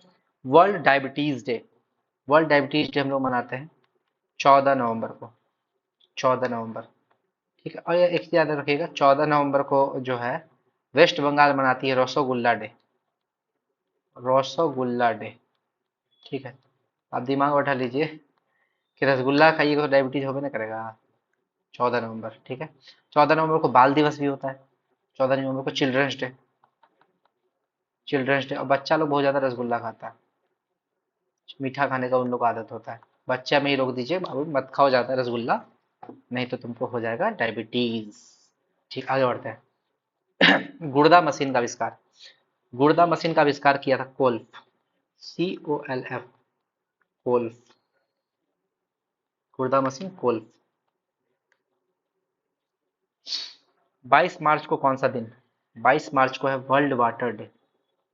World water day. World water day 22 मार्च को मनाया जाता है। और 24 मार्च को क्या मनाया जाता है? World TB day. World TB day. TB day. ठीक, वर्ल्ड टीबी डे। टीबी में आपको क्या होता है? ट्यूबरकुलोसिस। ठीक है। टीबी में आपको, टीबी का इलाज है dots, directly observe treatment. Dots. ठीक, अब चलिए इसको पहले पढ़ते हैं कि कुछ ऐसा फुल फॉर्म है जिसको पढ़ना बहुत जरूरी होता है। जैसे डीपीटी। डीपीटी का फुल फॉर्म क्या होता है? डिप, 3 बीमारी से बना हुआ है। बचपन में आपको डीपीटी का टीका लगाया जाता है। तो डीपीटी का फुल फॉर्म होता है डिप्थीरिया, डिप्थीरिया, पर्टूसिस। पर्टूसिस को हिंदी में बोलते हैं काली खांसी, और tetanus. Diphtheria pertussis tetanus, diphtheria pertussis tetanus. एकदम आपको दिमाग में बैठाना है कि डिप्थीरिया पर्टूसिस पर्टूसिस टिटनस, इसका शॉर्ट में बोलते हैं डीपीटी। MMR। MMR का टीका लगाया जाता है बचपन में। इसका फुल फॉर्म होता है micelles, mumps, rubella. Micelles, mumps और रूबेला। रूबेला जो है एक्चुअली रेबीज वायरस को बोलते हैं, रूबेला वायरस या रोहब्डा वायरस। रूबेला एक्चुअली होता है रेबीज। ठीक है, दिमाग में बैठा लीजिए, रेबीज। ठीक है। और रेबीज बहुत खराब बीमारी है, क्योंकि इसमें रेबीज जब भी आपको कुत्ता काटेगा, और कुत्ता अगर इन्फेक्टेड है, अगर उसके जीभ में रेबीज का वायरस है, यानी कि रोहब्डा वायरस है, तो वो आपको, जब रेबीज होगा तो आपको हाइड्रोफोबिया हो जाता है। रेबीज में आपको क्या हो जाता है? हाइड्रोफोबिया, यानी कि पानी से डर। आप पानी पीना ही बंद कर दीजिएगा। पानी से डर हो जाता है। पानी पीने जाइएगा तो एकदम सांस लेने में भी दिक्कत होगा, और धीरे धीरे आप घुट घुट के मर जाइएगा। इसमें बचना नहीं है आपको। आप टेटनस और रेबीज बहुत खतरनाक बीमारी है, बच ही नहीं सकते हैं। टेटनस का दूसरा नाम है लॉक जॉ। जबड़ा आपका लॉक हो जाता है, मुंह एकदम खुलता ही नहीं है। ठीक है। धनुष के जैसा हो जाता है जबड़ा। ठीक है। धनुष के जैसा। लॉक जॉ, जबड़ा लॉक, एकदम जबड़ा एकदम टाइट हो जाएगा धीरे धीरे। तो टेटनस एक बार जिसको हो गया, उसका भी कोई इलाज नहीं है। BCG। BCG का फुल फॉर्म होता है बैसिलस कामेट गुरिन। याद रखिएगा इसको, bacillus, bacillus Kamet Guérin, Guérin. ठीक, आप देखिए, अब आपसे एक क्वेश्चन पूछता है, बीसीजी के टीका की खोज किसने की थी? बीसीजी के टीका की खोज किसने की थी? वो इसी में छुपा हुआ है, Kamet Guerin. Guerin Kamet. Guerin Kamet. Scientist का नाम ही है गुरिन कामेट। तो देखिए यहाँ पे आपका गुरिन छुपा हुआ है, कामेट छुपा हुआ है। आप नाम से ही मार दीजिएगा कि बीसीजी का टीका का खोज किसने किया है। ठीक, आगे। एड्स। एड्स का फुल फॉर्म है acquired immuno deficiency syndrome. Acquired immuno deficiency syndrome. Syndrome. ठीक। उसके बाद आता है HIV। HIV का फुल फॉर्म होता है human immuno virus. Human immuno virus, virus. उसके बाद आता है MDT। MDT। MDT का फुल फॉर्म होता है multi drug treatment. Multi drug treatment. किस बीमारी में किया जाता है मल्टी ड्रग ट्रीटमेंट? कुष्ठ रोग के इलाज में, यानी कि लेप्रोसी। लेप्रोसी के इलाज में, कुष्ठ रोग के इलाज में। कितने इंसान को पता है कि लेप्रोसी का दूसरा नाम क्या होता है? लेप्रोसी। कुष्ठ रोग को बोलते हैं लेप्रोसी, और लेप्रोसी का दूसरा नाम होता है Hansen's disease. Hansen's disease. Hansen's disease, leprosy को ही बोलते हैं हैंसेंस डिजीज। कुष्ठ रोग, लेप्रोसी, हैंसन डिजीज, उसके लिए होता है मल्टी ड्रग ट्रीटमेंट, MDT। ठीक है। डॉट्स, डॉट्स का फुल फॉर्म होता है, देखिए एस स्मॉल है, डी का मतलब था directly observed treatments, treatments. Dots किसके लिए रहता है? टीबी के इलाज के लिए, टीबी के इलाज के लिए आपको डॉट्स दिया जाता है, टीबी के इलाज के लिए। ORS, ORS का फुल फॉर्म होता है ओरल रिहाइड्रेशन सॉल्यूशन। ओरल, इसका पेट खराब हो जाता है, शरीर से वाटर लॉस ज़्यादा हो जाता है, डिहाइड्रेशन हो जाता है, उसको रिहाइड्रेशन के लिए यानी कि फिर से शरीर में वाटर का पूर्ति कराने के लिए ORS पिलाया जाता है। आजकल तो इलेक्ट्रॉल पाउडर वगैरह भी पिलाया जा रहा है।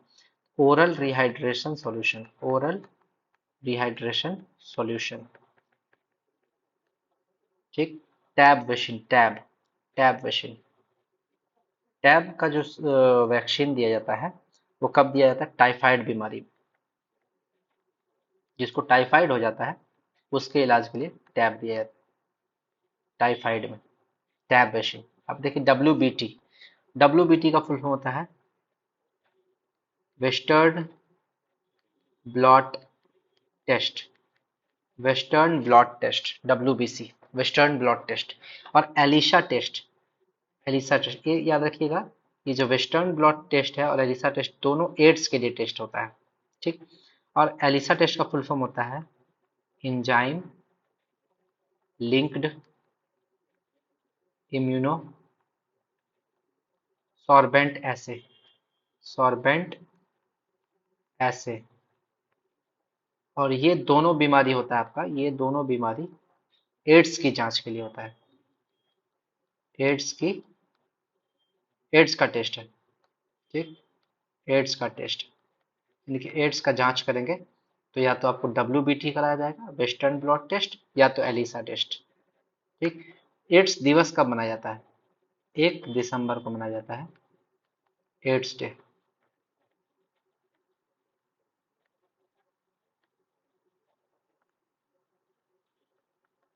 एड्स डे 1 दिसंबर को। ठीक। आगे आते हैं, पोलियो के टीके की खोज किसने की थी? पोलियो के टीके की खोज की थी John Salk, John शाल्क,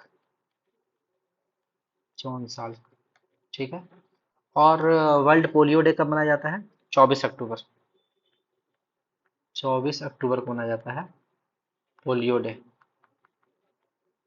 polio day. दो बूंद जिंदगी की, अमिताभ बच्चन का प्रचार याद होगा, दो बूंद जिंदगी की। ठीक है, पोलियो का drop. Widal test, Widal test बहुत कोई जानते होंगे, टाइफाइड और मलेरिया दोनों में होता है, टाइफाइड या मलेरिया में विडाल टेस्ट, टाइफाइड और मलेरिया में। ठीक। मॉन्टो टेस्ट, मेंटो टेस्ट, इसको इसका उच्चारण मॉन्टॉक्स नहीं पढ़ना है, मेंटो टेस्ट, इसलिए हम हिंदी में लिख दिए मेंटो टेस्ट। मेंटो टेस्ट होता है टीबी के लिए, बलगम की जांच होता है ना, कि 2 हफ्ते से ज़्यादा खांसी टीबी हो सकती है और 2 हफ्ते से ज़्यादा गर्लफ्रेंड बीवी हो सकती है। तो इसी कंसेप्ट पे है आपका मॉन्टो मेंटो टेस्ट, यानी कि टीबी की जांच। इसमें क्या, आपसे आप जब खांसते हैं, आपको बहुत ज़्यादा खांसी आती है, तो खांसते खांसते आपको बलगम में, बलगम यानी कि खांसी में जो कफ आता है, बलगम में खून आ सकता है। ठीक है, ब्लड आ सकता है, तो बलगम की जांच की जाती है। ठीक है। और बलगम में आपको जांचेगा कि टीबी है कि नहीं। ठीक है। और टीबी आपको बहुत सरकार इसको हटाने के लिए टारगेट रखा हुआ है 2025। ठीक है। तो टीबी की जांच है मेंटो टेस्ट। बिलरुबिन टेस्ट, बिलरुबिन जो है हमारे शरीर में वो जॉन्डिस के लिए किया जाता है। बिलरुबिन का कलर होता है येलो, और अगर बिलरुबिन की मात्रा हमारे शरीर में बढ़ जाए तो हमारा शरीर पूरा पीला हो जाता है, इसलिए इसको जॉन्डिस यानी कि पीलिया रोग बोलते हैं। जॉन्डिस यानी कि पीलिया, जॉन्डिस के लिए, जॉन्डिस की जांच के लिए बिलरुबिन टेस्ट किया जाता है। अब देखिए बर्ड फ्लू, बर्ड फ्लू में कौन सा वायरस होता है? स्वाइन फ्लू, ये दोनों वायरस से होने वाली बीमारी, याद रखिएगा। बर्ड फ्लू और स्वाइन फ्लू वायरस से होने वाली बीमारी है। बर्ड फ्लू किस वायरस से होगा? H5N1। और स्वाइन फ्लू होगा H1N1। ठीक है, अब इसमें बहुत कोई कंफ्यूज करते हैं, तो मैं इसको कंफ्यूजन दूर कर देता हूँ कि बर्ड फ्लू में 4 लेटर है तो यहाँ पर 5 होगा, उल्टा। और स्वाइन में 5 लेटर है तो यहाँ पर 1 होगा, यानी कि 5 वाले में 5 नहीं होगा। आपको पता है H5N1 और H1N1 यही है। तो आप क्या कीजिएगा, स्वाइन फ्लू 5 लेटर का है तो 5 डाल दीजिएगा, नहीं 5 लेटर का है तो 5 नहीं डालेंगे, H1N1 वायरस 4 लेटर का है वहाँ 5 डालेंगे। तो इस तरह से आप कंफ्यूज नहीं कर सकते हैं। ठीक है, आगे बढ़ते हैं। ई आर, ई आर जिसको बोलते हैं इंडोप्लाज्मिक रेटिकुलम, यानी कि अंतःद्रवी जालिका। इंडोप्लाज्मिक रेटिकुलम जो है, इसके खोजकर्ता कौन है? पोर्टर। Porter, porter. ठीक है, दिमाग में बैठा लीजिए। इंडोप्लाज्मिक रेटिकुलम की खोज है पोर्टर। और इसको हम लोग क्या बोलते हैं? Skeleton of the cell. E R को हम लोग क्या बोलते हैं? ई आर यानी कि इंडोप्लाज्मिक रेटिकुलम, इसको बोलते हैं skeleton of the cell. Skeleton यानी कि शरीर का कंगाल, कंकाल, यही है skeleton of the cell. Skeleton of the cell. अच्छा ये बताइए, ब्रेन ऑफ द सेल किसको बोलते हैं? ब्रेन ऑफ द सेल बोलते हैं न्यूक्लियस को। न्यूक्लियस, केंद्रक। न्यूक्लियस केंद्रक, ब्रेन ऑफ द सेल। ठीक है, powerhouse of the cell, powerhouse of the cell बोलते हैं माइटोकॉन्ड्रिया को। माइटोकॉन्ड्रिया। चलिए एक बहुत इंपॉर्टेंट क्वेश्चन, माइटोकॉन्ड्रिया जो होता है इसे पावर हाउस ऑफ सेल बोलते हैं क्योंकि यहाँ पे खाना बनता है। Kitchen house of the cell भी बोलते हैं, क्या बोलते हैं? Kitchen house of the cell. Kitchen house of the cell भी बोलते हैं माइटोकॉन्ड्रिया को। इसका खोज कौन किया था माइटोकॉन्ड्रिया? तो माइटोकॉन्ड्रिया का खोज करने वाले भी बहुत इंपॉर्टेंट हैं। इसका नाम है Altman and Benda. Altman and Benda. Altman and Benda, mitochondria का खोज करने के लिए कौन किए हैं? एल्टमैन और बेंडा। कोई दिक्कत नहीं। भोपाल गैस त्रासदी, भोपाल गैस त्रासदी अगर आपको समझना है बढ़िया से, तो आपको एक मूवी देखना होगा। ये सबसे पहले हुआ कब था? ये हुआ था 2 दिसंबर 1984। 2 दिसंबर 1984 एक मूवी आई है, the railway man. The railway man, railway man. इसमें आपको बताएगा कि भोपाल गैस त्रासदी में कैसे लोग क्या क्या हुआ, कितना प्रॉब्लम हुआ, कैसे बचाया गया। उसमें आपको एक पर्सन होता है जो कि बहुत डेडिकेटेड होता है, जूनियर इंजीनियर होता है शायद वो, या इंजीनियर होता है वो, कैसे अंग्रेज जो है उसको पता रहता है पहले से ही कि इसमें लीकेज हो सकता है, प्रेशर जो है सुटेबल नहीं रहता है कंपनी का जो वो पाइप रहता है उसका, और कैसे रेलवे से उसको बचाया जाता है लोगों को। कैसे इसका एक इलाज रहता है कि आदमी को भींगा हुआ कपड़ा कोई भी, या तो गमछा हो या तो रुमाल हो, उसको अपने मुंह पे ढक लेना, बस यही इसका इलाज है। और ये किसी को मालूम नहीं था। कपड़ा से ढकता था लेकिन वो भिंगा के नहीं ढकता था। कपड़ा को भिंगा के अपने नाक पे रख लेना था, उसको कुछ नहीं होता। ये इसका सबसे आसान तरीका था लेकिन लोगों को पता नहीं था, लोग हड़बड़ा के मर गए भोपाल गैस त्रासदी में।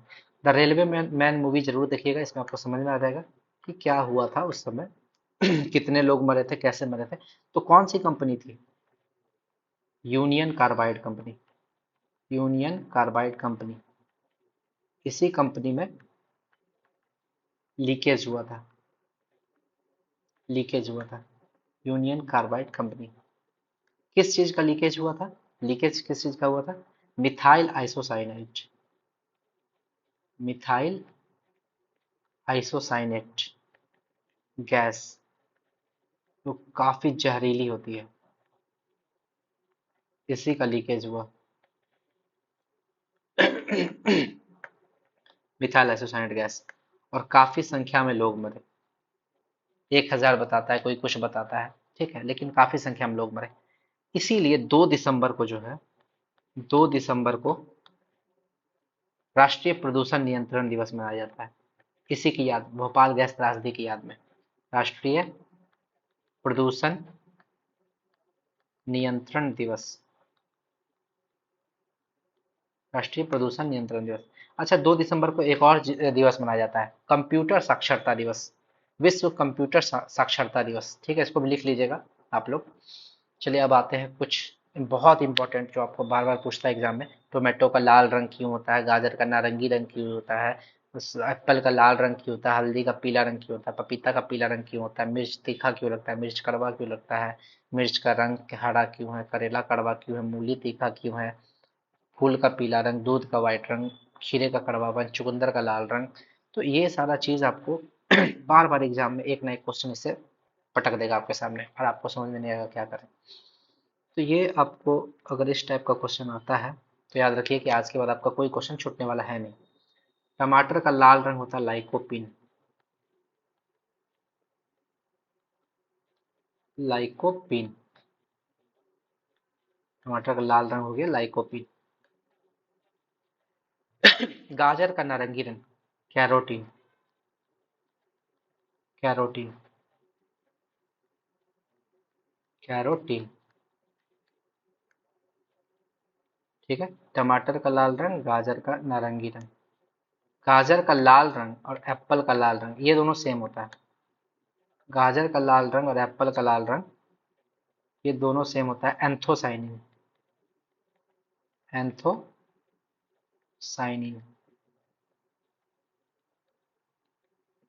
एंथोसाइनिन।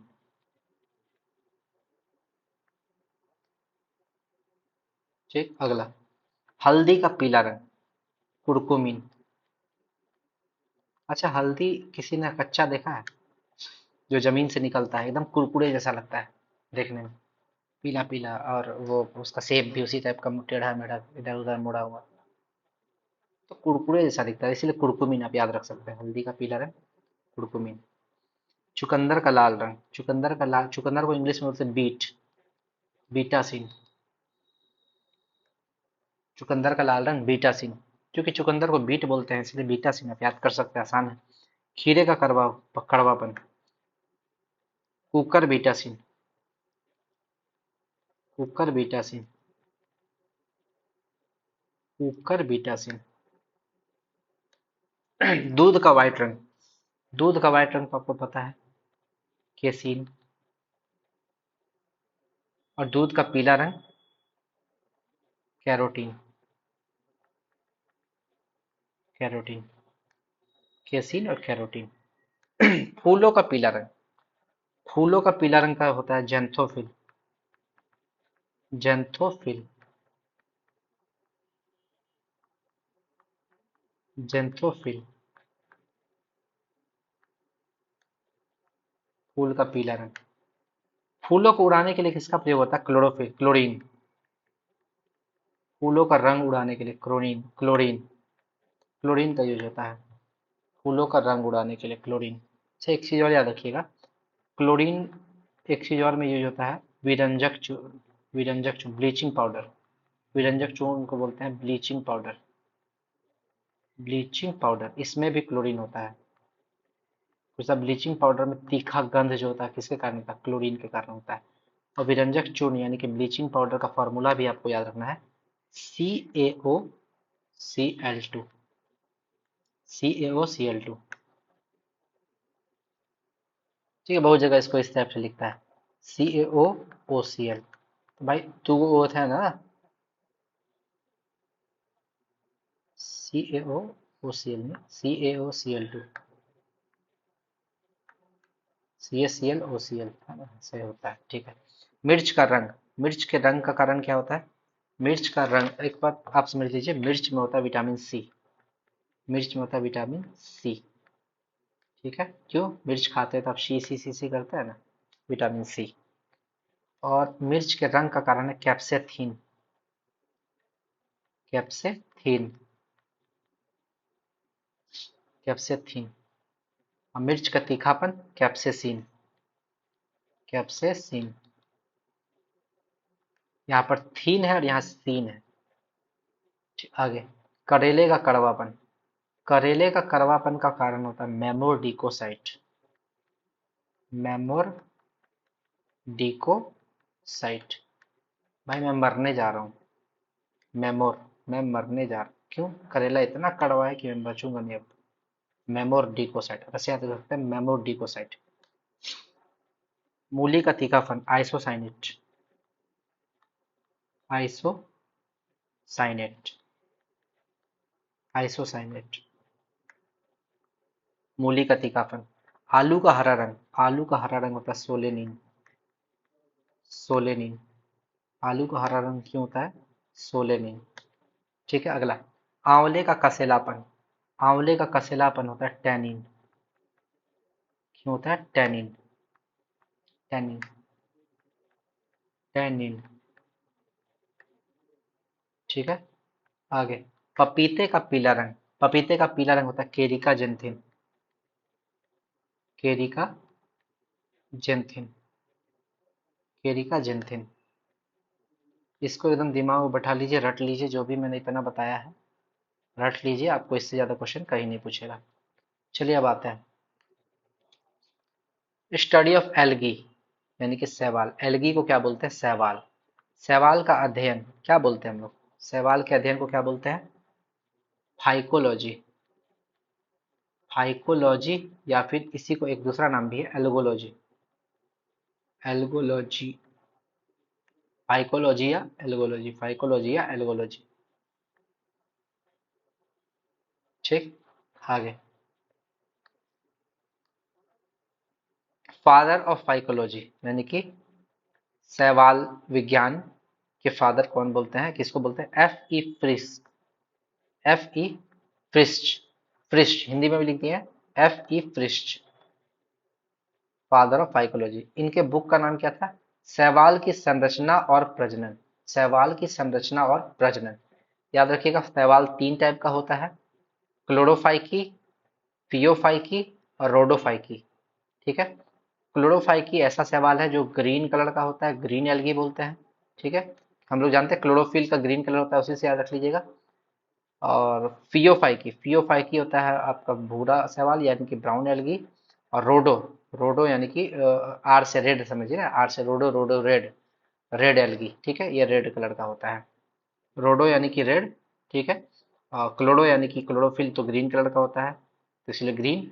फियोफाइकी यानी कि वो आपका ब्राउन कलर का होगा, भूरा अलगी। ठीक है, फादर ऑफ इंडियन फाइकोलॉजी, देखिए आपका father of Indian phycology, sorry colour change करते हैं, फादर ऑफ इंडियन फाइकोलॉजी, भारतीय शैवाल विज्ञान के जनक, इंडियन फाइकोलॉजी कौन हो जाएगा? M O P Iyengar, M O P Iyengar, M O P Iyengar, M O P Iyengar. वही आपसे पूछेगा फादर ऑफ साइकोलॉजी, साइकोलॉजी यानी कि मनोविज्ञान, साइकोलॉजी यानी कि मनोविज्ञान, फादर ऑफ साइकोलॉजी यानी कि मनोविज्ञान। मनोविज्ञान के जनक कौन हो जाएंगे? Wilhelm Wundt, Wilhelm Wundt, Wilhelm Wundt, Wilhelm Wundt, ये हो जाएंगे फादर ऑफ साइकोलॉजी। अब आते हैं फंगस, स्टडी ऑफ फंगस को क्या बोलते हैं? स्टडी ऑफ फंगस को बोलते हैं mycology, mycology, mycology, mycology. Father of mycology किसको बोलेंगे? माइकोलॉजी के जनक, फादर ऑफ माइकोलॉजी। दूसरा फादर ऑफ मॉडर्न माइकोलॉजी और फादर ऑफ इंडियन माइकोलॉजी। देखिए, ये अगर आज याद कर लेते हैं तो बाद में आपको याद करने में कोई दिक्कत नहीं होगा। इसीलिए कोई भी क्वेश्चन आपको लगेगा अरे बाप रे इतना याद करना है, इतना चीज पढ़ना है, कोई बात नहीं। ये पहला चैप्टर आपका बेस है और इससे आपको बताया नहीं 10 में से 3 क्वेश्चन इसी से रहेगा। तो फादर ऑफ माइकोलॉजी कौन है? एंटन डिबेरी। कौन है? एंटन डी बेरी, एंटन डिबेरी, एंटन डिबेरी, दिमाग में बैठा लेना, Anton de Bary. Father of modern mycology, modern mycology कौन है? P A Micheli, P A Micheli, mycology का माइकेली, बस ऐसे दिमाग में बैठा लीजिए। और तीसरा है आपका father of Indian mycology, E J Butler, E J Butler, E J Butler. Father of Indian mycology कौन हो जाएगा? E J Butler. यहाँ तक कोई दिक्कत नहीं है। अब देखिए, अब समझिए इस चीज को कि एल्गी यानी कि शैवाल और फंगस यानी कि कवक, ये दोनों मिलकर बनाता है लाइकेन, लाइकेन। और ये दोनों सिम्बायोटिक रिलेशनशिप में रहता है, यानी कि सहजीवी के रिलेशन में। ठीक है, ये दोनों सहजीवी के रिलेशन में रहेगा, सिम्बायोटिक रिलेशनशिप में रहता है। ठीक है। और एक चीज और समझिए, लाइकेन पॉल्यूशन इंडिकेटर है। ये क्या है? एक तरह का पॉल्यूशन इंडिकेटर। ये जहां भी होगा ना, वहां पे पॉल्यूशन नहीं होगा, यानी कि जहां भी पॉल्यूशन होगा वहां लाइकेन नहीं बनेगा। ठीक है। यानी कि ये सिर्फ और सिर्फ साफ सुथरा एरिया में ही रह सकता है। जहां पे पॉल्यूशन होगा वहां पे ये मर जाता है। तो आप समझ जाइएगा कि भाई यहाँ पे लाइकेन नहीं हो रहा है, यानी कि यहाँ पे प्रदूषण ज्यादा है। वो एक चीज बताइए, लिटमस पेपर का निर्माण किस लाइकेन से किया जाता है? लिटमस पेपर जो इंडिकेटर होता है, इसका निर्माण किस लाइकेन से किया जाता है? तो उस लाइकेन का नाम लिख लीजिए, रोसेला मॉन्टेग्नी। मॉन्टेग्नी, रोसेला मॉन्टेग्नी नामक लाइकेन से किया जाता है,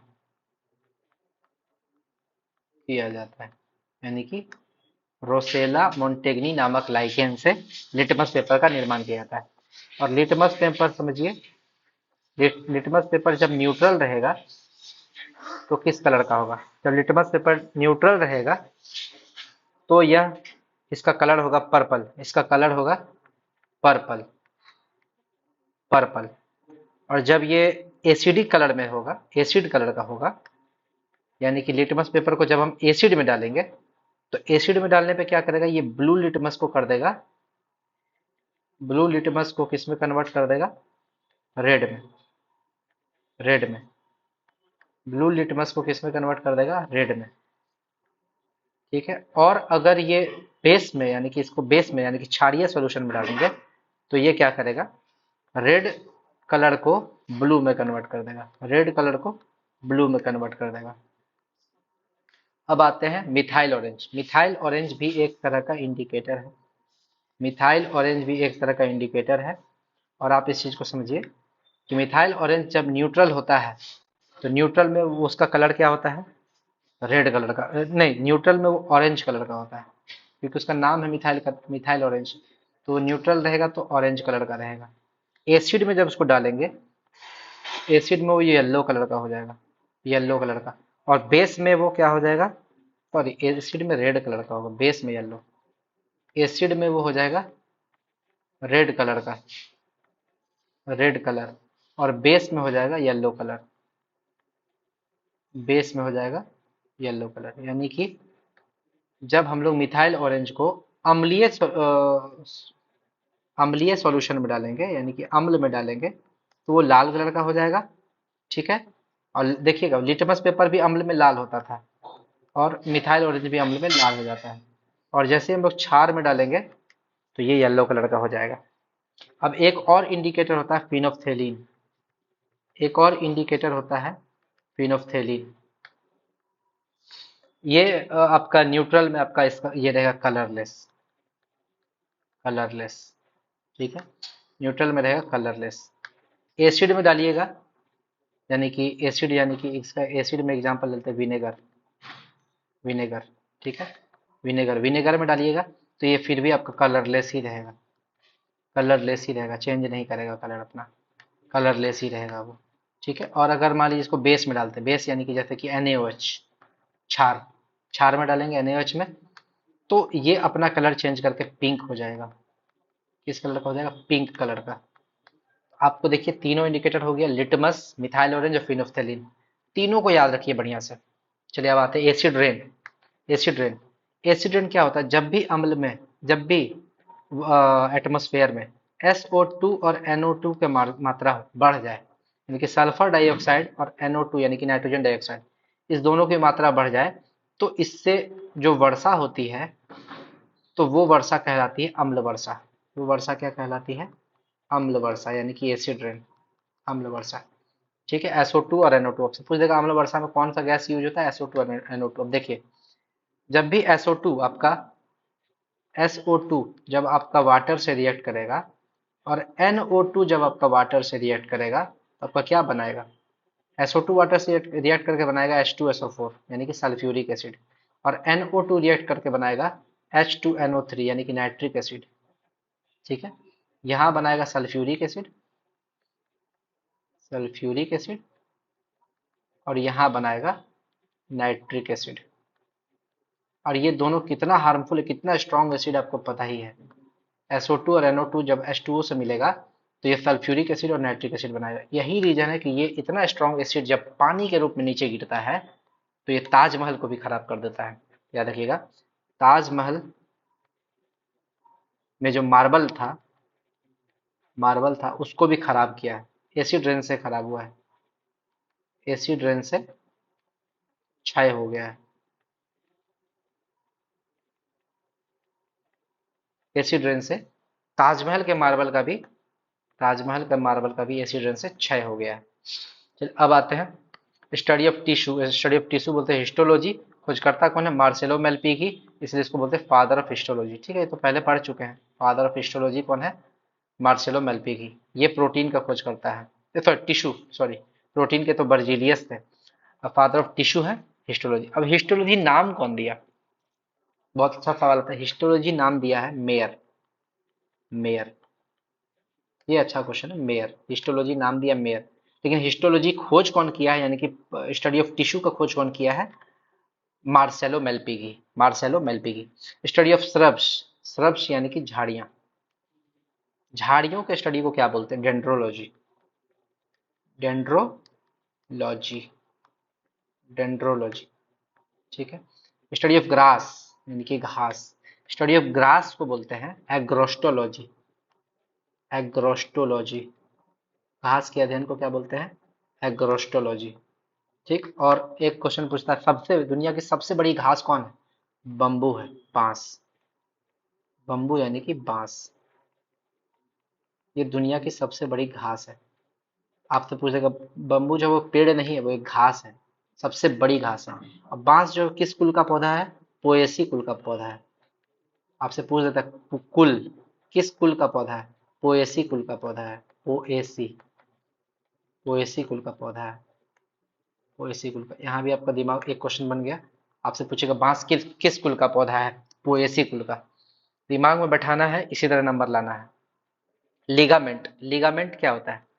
लिगामेंट टेंडन और कार्टिलेज। ठीक। लिगामेंट जो होता है वो बोन से बोन, हड्डी से हड्डी को जोड़ता है। ये कनेक्ट किसको करता है? कनेक्ट्स बोन टू बोन, यानी कि दो गो बोन को जोड़ने के लिए हम लोग को लिगामेंट का जरूरत पड़ता है। और टेंडन क्या करता है? कनेक्ट्स बोन टू मसल, यानी कि बोन और मसल के बीच में जो ज्वाइंट होता है वो किसके कारण होता है? टेंडन के कारण। टेंडन, ये भी आपको क्वेश्चन हो गया। और कार्टिलेज, कार्टिलेज क्या करता है? ये बोन ज्वाइंट पर होता है, बोन ज्वाइंट पर, बोन ज्वाइंट पर रहता है। जैसे कि ये हो गया एक बोन, ठीक, और ये हो गया दूसरा बोन। यहाँ पर ऐसे नहीं होगा, ये ऐसे होगा। देखिए ऐसे, एक बोन हो गया और ये दूसरा बोन हो गया। ये बोन वन और ये बोन टू। यहाँ पर बीच में होगा, ये सॉरी, ये होगा कार्टिलेज, कार्टिलेज। और इसके बीच में एक लिक्विड होता है, इसके बीच में एक लिक्विड होता है। यहाँ पर ये इस बीच वाले जगह पे यहाँ पर एक लिक्विड होता है। इस लिक्विड के कारण हम लोग जब बोन को मूव करते हैं, मूव करने में दिक्कत नहीं होता है। इस लिक्विड को बोलते हैं synovial fluid. Synovial fluid, fluid, synovial fluid. ठीक है। ये क्या होता है? बोन के फ्रिक्शन को कम करता है, बोन के घर्षण को, घर्षण यानी कि फ्रिक्शन को कम करता है, फ्रिक्शन को कम करता है, बोन के फ्रिक्शन को कम करता है। अब देखिए, यहाँ पर आपने पढ़ा लिगामेंट, यहाँ पे टेंडन, यहाँ पे कार्टिलेज। ठीक। लिगामेंट जो है कनेक्ट करेगा बोन से बोन को, लेकिन लिगामेंट बनता किससे है? लिगामेंट बनता है कोलाजन से, कोलाजन, कोलाजन से। ठीक। टेंडन, टेंडन जो है वो बोन से मसल को जोड़ेगा, लेकिन बनता किससे है? इलास्टिन, इलास्टिन से बनता है। तो कोलेजन और इलास्टिन, ठीक है, कोलेजन से बनेगा आपका लिगामेंट और इलास्टिन से बनेगा आपका टेंडन। कोई दिक्कत नहीं है, आगे बढ़ते हैं। म्यूटेशन, म्यूटेशन की खोज किसने की थी? म्यूटेशन की खोज की थी 1901 में ह्यूगो डिब्रिज, ह्यूगो डिब्रिज, ह्यूगो डी ब्रिज, ह्यूगो डिब्रिज, ह्यूगो डिब्रिज ने की थी म्यूटेशन की खोज। अब देखिए म्यूटेशन होता है, उत्परिवर्तन होता क्या है। जैसे मान लीजिए कभी बहुत रेडियो एक्टिव सब्सटेंस कहीं पे गिरा, या फिर कुछ ऐसा हुआ जिससे जीन ही चेंज हो गया आपका, है ना, म्यूटेशन हो गया। जैसे कि आप एक मूवी देखिएगा, तो कहीं पे बम ब्लास्ट हुआ था, तो छिपकली जो है वो डायनासोर में कन्वर्ट हो गया। क्यों? क्योंकि उस बम ब्लास्ट से जो रेडिएशन निकला, वो छिपकली का जीन को चेंज कर दिया, उसको विशाल रूप दे दिया, और वो विशाल रूप में डायनासोर टाइप का दिखने लगा। तो ये चीज आपको समझना होगा कि इस म्यूटेशन का खोज कौन किया? ह्यूगो डिब्रिज, इन्होंने बताया है म्यूटेशन के बारे में अच्छे से, और सबसे पहले 1901 में बताया है म्यूटेशन के बारे में। ठीक है। जीएमसी, जीएमसी को बोलते हैं जेनेटिकली मॉडिफाइड क्रॉप। ठीक। ये जीएमसी होता क्या है? ये होता है कि किसी प्लांट में नया डीएनए को ट्रांसफर कर देते हैं, यानी कि new DNA is transferred transferred to, sorry to नहीं होगा, into plant cell, plant cell. यानी कि अगर ये कोई प्लांट है, गेहूं का प्लांट मान लीजिए, ये गेहूं का प्लांट है, बार बार इसमें कीड़ा लग जाता है, बार बार क्या होता है, इसमें कीड़ा लग जाता है। तो किसान को क्या होता था, दिक्कत होता था, भाई कीड़ा लग जा रहा है बार बार, दिक्कत। ये क्या किया, इसका डीएनए, इसमें एक डीएनए ने बाहर से डीएनए डाल दिया, बाहर से डीएनए डाल दिया, और इस डीएनए के डालने से क्या हुआ कि इसमें कीड़ा लगना बंद हो गया, और ये मोर न्यूट्रिशियस हो गया। यानी कि ये जो जीएमसी है, ये ज्यादा पोषण होता है, मोर न्यूट्रिशियस, न्यूट्रिशियस, यानी कि ज्यादा पोषण होता है इसमें, इसको खाइएगा तो आपको ज्यादा फायदा होगा। और ये सेफ है खाना, और ये खाना एकदम सेफ है, बोलता है जेनेटिकली मॉडिफाइड क्रॉप खाना चाहिए। मोर न्यूट्रिशियस होता है, ज्यादा पोषण होता है इसमें। इससे क्या होगा कि कीड़ा नहीं लगेगा, इस गेहूं के प्लांट में कीड़ा नहीं लगेगा, और ये प्लांट जो है वो डिजीज फ्री हो जाएगा। क्या हो जाएगा? Disease free. ठीक है, डिजीज फ्री। और वो जितना भी इन्वायरमेंटल जो क्या बोलते हैं सब्सटेंस है, उससे रेसिलिएंट हो जाएगा। यानी कि बाहर से कोई आएगा उस पर इफेक्ट का डालने के लिए, वायरस फंगस, उससे वो ज़्यादा लड़ सकता है। इसको बोलते हैं जेनेटिकली मॉडिफाइड क्रॉप, जीएमसी। ठीक है। जीएम राइस होता है, एक होता है जीएम राइस, है ना, GM rice, genetically modified rice. इसमें पाया जाता है विटामिन ए, बोलता है खाना चाहिए। विटामिन ए के लिए जीएम राइस खाना चाहिए, जेनेटिकली मॉडिफाइड राइस खाना चाहिए। आप समझिए कि हर तरह का क्रॉप में आपको जीएम होता है, जेनेटिकली मॉडिफाइड होता है वो। बैगन में भी ट्राई किया गया था आपका, गोभी में ट्राई किया गया है, गेहूं में ट्राई किया गया है, राइस चावल में ट्राई किया गया है। ठीक है। एक और जीएमसी होता है जिसको बोलते हैं ग्रेगर मूलर काउंटर। एक जीएमसी तो हो गया जेनेटिकली मॉडिफाइड क्रॉप, एक जीएमसी होता है ग्रेगर मूलर काउंटर। इसका काम क्या है? टू डिटेक्ट, ये किसको डिटेक्ट करता है? डिटेक्ट एक्स रे और gamma ray radiation, X ray और gamma ray radiation, X ray और गामा रे रेडिएशन को ये डिटेक्ट करता है। ठीक है। यानी कि जो भी रेडियो एक्टिव एलिमेंट है उसको मेजर करेगा, रेडियो एक्टिविटी की रेट मापेगा ये, रेडियो एक्टिविटी की रेट मापता है ग्रेगर मूलर काउंटर। यानी कि रेडियो एक्टिविटी की रेट मापेगा, रेट मापता है। और हम लोग जानते हैं कि रेडियो एक्टिविटी की खोज किसने की थी? Henry Becquerel, Henry Becquerel. और रेडियो एक्टिविटी में एक और नाम आता है आपका, एसोसिएटेड नेम किसका आता है? मैडम क्यूरी और पियरी क्यूरी, मैडम क्यूरी और पियरी क्यूरी। मैडम क्यूरी जो है वो पोलैंड की रहने वाली थी, और इन्होंने दो एलिमेंट की खोज की, दो तत्व का खोज किया। पहला है पोलोनियम और दूसरा है रेडियम। इनको 2 बार नोबेल प्राइज मिला, 2 बार नोबेल प्राइज मिला। ठीक। तो आपसे क्वेश्चन पूछता है कि कितने लोगों को 2 बार नोबेल प्राइज मिला है? आंसर हो जाएगा 4, 4 लोगों को, 4 लोगों को। सबसे पहला है मैरी क्यूरी, जो कि एकमात्र महिला है जिनको 2 बार नोबेल प्राइज मिला है। पहला 1903 में नोबेल प्राइज मिला है, दूसरा 1911 में। 1903 में केमिस्ट्री के लिए, 1911 में फिजिक्स के लिए। इन्होंने 2 एलिमेंट का खोज किया था, पोलोनियम और रेडियम। पोलोनियम इसलिए क्योंकि वो पोलैंड की रहने वाली थी, इसलिए पोलैंड के नाम पे पोलोनियम। और एक रेडियम, देखते होंगे रोड पे रेडियम लगा, एक रेडियम का पहले घड़ी आता था, रात के टाइम में चमकता था, टाइम देखते थे आप उसमें, वो रेडियम वाला घड़ी। रोड के किनारे रेडियम लगाता है ताकि दुर्घटना होने से बचाया जा सके। तो वही रेडियम जिस उसका खोज किया था मैरी क्यूरी ने। दूसरा व्यक्ति लिनस पॉलिंग। लिनस पॉलिंग, इसको 2 बार मिला है, 1954 में, 1962 में। आश्चर्य की बात है कि 1954 में केमिस्ट्री के लिए मिला है और 62 में शांति के लिए मिला है इनको। सोचिए कितना अच्छा काम किए होंगे कि शांति के लिए, peace, Nobel prize for peace इनको दिया गया है। जॉन बार्डिन, तीसरे व्यक्ति हैं जॉन बार्डिन, जिनको 1956 और 1972 में मिला है। दोनों बार फिजिक्स के लिए मिला है।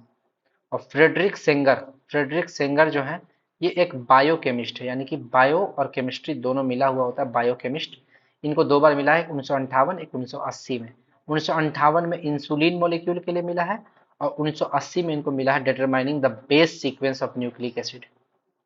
न्यूक्लिक एसिड, न्यूक्लिक एसिड 2 होता है, डीएनए और आरएनए।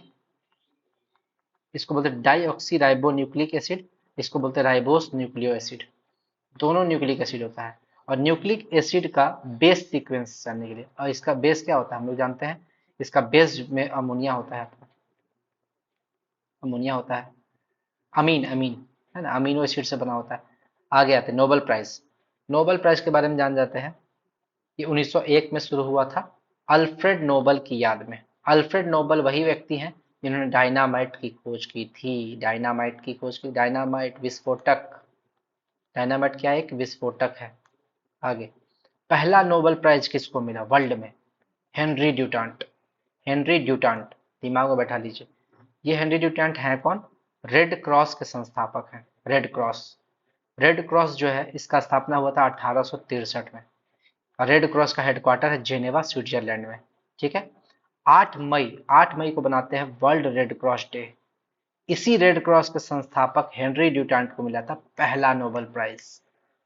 पहला नोबेल प्राइज। अगर आपको पूछे भारत का पहला नोबेल प्राइज किसको मिला, तो रविन्द्रनाथ टैगोर। रविन्द्रनाथ टैगोर 1913 में मिला था गीतांजलि के लिए। और 1913 गीतांजलि किस क्या हुआ, साहित्य का नोबेल प्राइज, यानी कि लिटरेचर में मिला था, साहित्य के। किसी को फिजिक्स में मिलता है, किसी को केमिस्ट्री में मिलता है, इनको साहित्य लिटरेचर के लिए मिला। और लिटरेचर इनका क्या था, गीतांजलि। गीतांजलि के लिए मिला 1913 में। ठीक। तो रविन्द्रनाथ टैगोर का जन्म कब हुआ था? 1861 में कोलकाता में। इनका उपनाम था गुरुदेव, कविगुरु और विश्वगुरु। गुरुदेव, कविगुरु, विश्वगुरु।